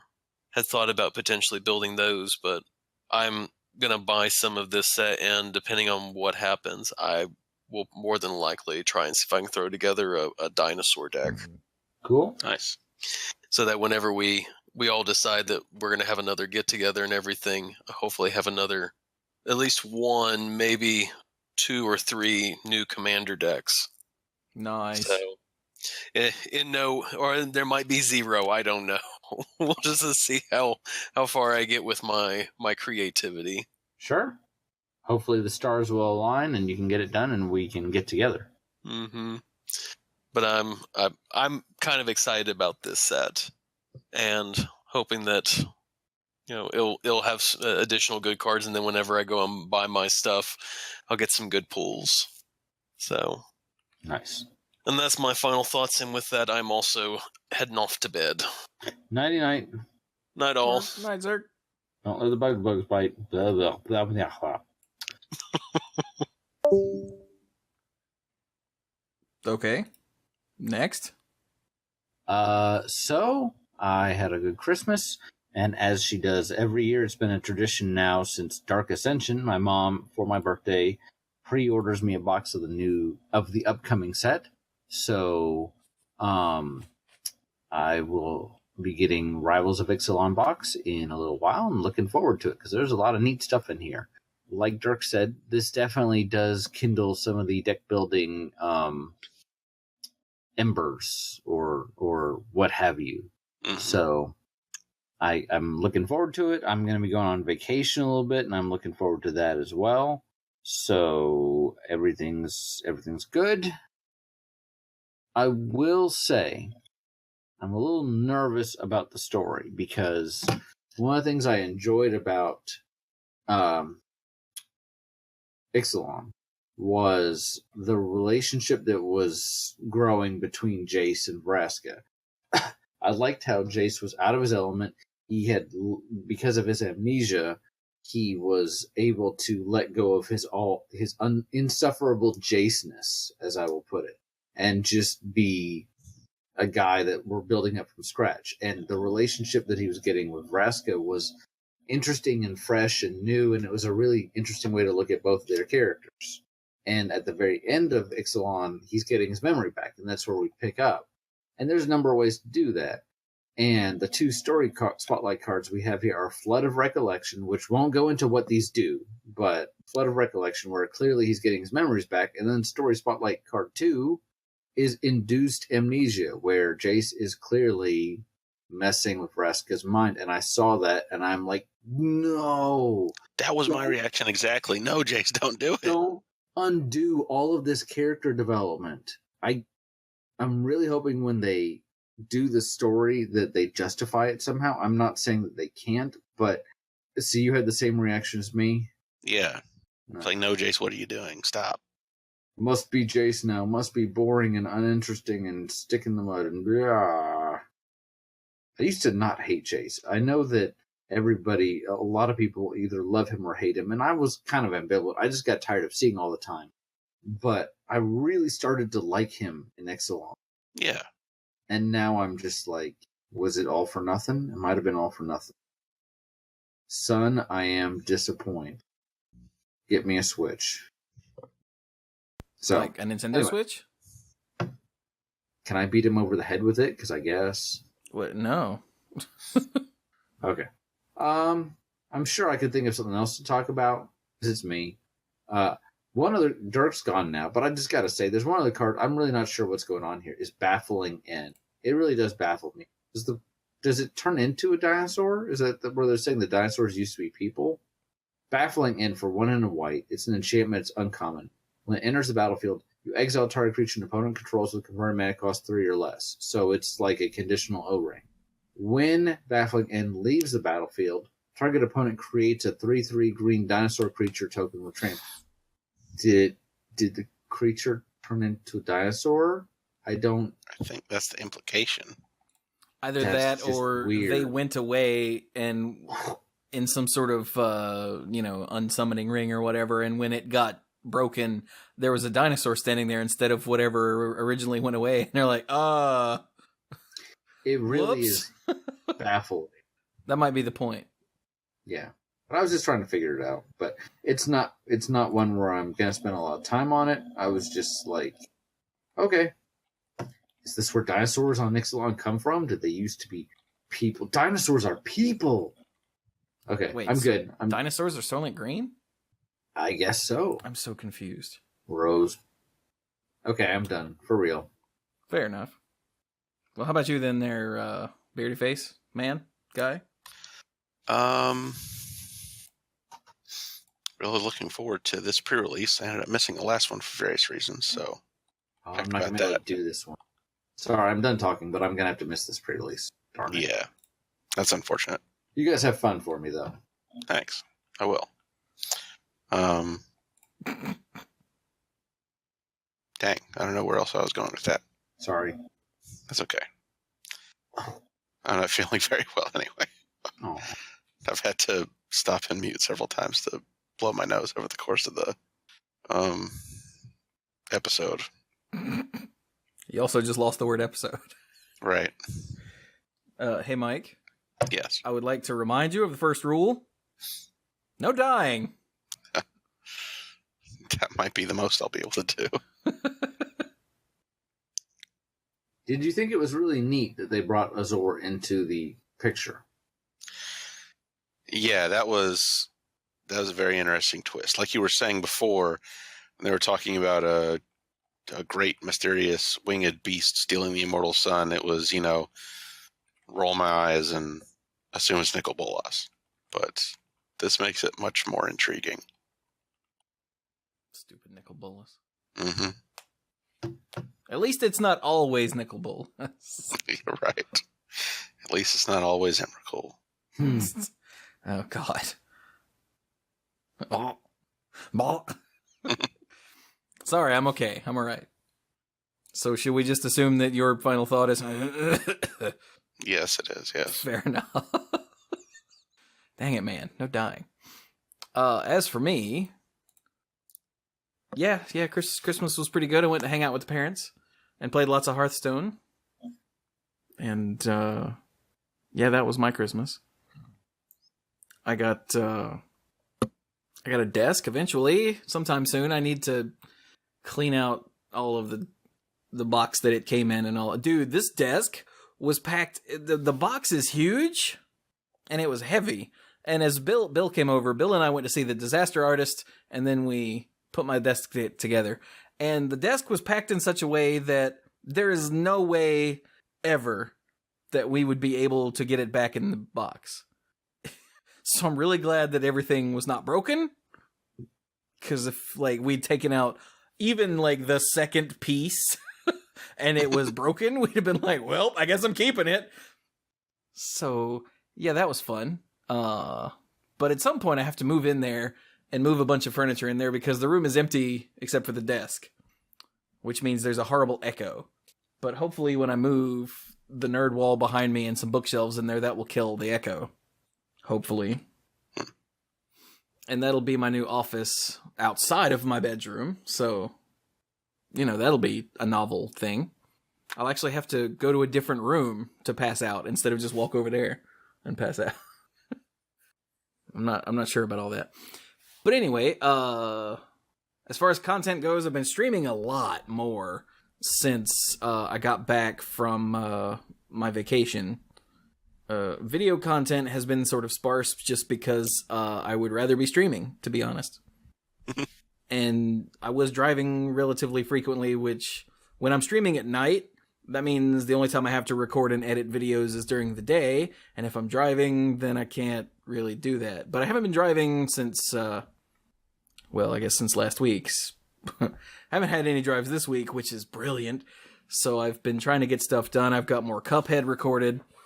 Last night I streamed a fairly obscure game. So I don't just stream Hearthstone and Overwatch.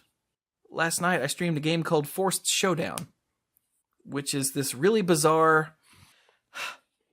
I've streamed it once or twice in the past, but it's been a good long while. It's a top-down arena game that's a roguelike top-down arena game that has deck building. So you build a deck beforehand, and then you pick one of the heroes. You build a deck for the hero. There are 5 different characters. So you build a deck for your character, and then you go through... It's a TV show. It's like Smash TV. Big money, big prizes. Oh, I love it. Mm. And instead of being a twin stick shooter where you just kill everything, you go into an arena, and each arena has, I think it's 8 levels, and you murder all the things in the level, and you go to the next level. But you also get 1 more mana every turn, and you draw another card every arena. And the cards are upgrades, like make this ability to do more damage, or stuff like that, This AoE effect that your character has will now pop twice, which is brilliant. But, and you also get items that you can use, like, hey, they're called consumables. You get a bomb that will deal 100 damage to the nearest enemy when you use it. And stuff, and heals, stuff like that. And it's really hard to explain, but like I said, you build a 30-card deck, and you fight in the arenas, and then you get to the boss, and hopefully you beat the boss, you smash the boss, and then you win, and then for that you get to go to the next arena. And I think in order to win, you have to win 5 in the lowest difficulty setting. What's this called again? Forced Showdown. Okay. And it was a lot of fun. I accidentally streamed for like 5 hours last night. I looked over and went, really? Is it? All right, I'm going to bed. So yeah, I have lots of like random stuff like that I really want to start streaming, so it's not just the Blizzard games. Because as much as I love Hearthstone and Overwatch, I guess those are the only ones I stream. I get kind of sick of streaming them all the time. We also play Killing Floor 2 with Cap and Bill and Steph and Haley, and yeah, which is another first-person shooter. But anyway, so the whole point of this long rambling nonsense is on twitch.tv/themanapool, I'll be streaming more variety of stuff, not just the same game. Like, lots of people tell you, well, if you're going to be a streamer, you pick a game and you go with it. I can't do it. I will die. I will just die.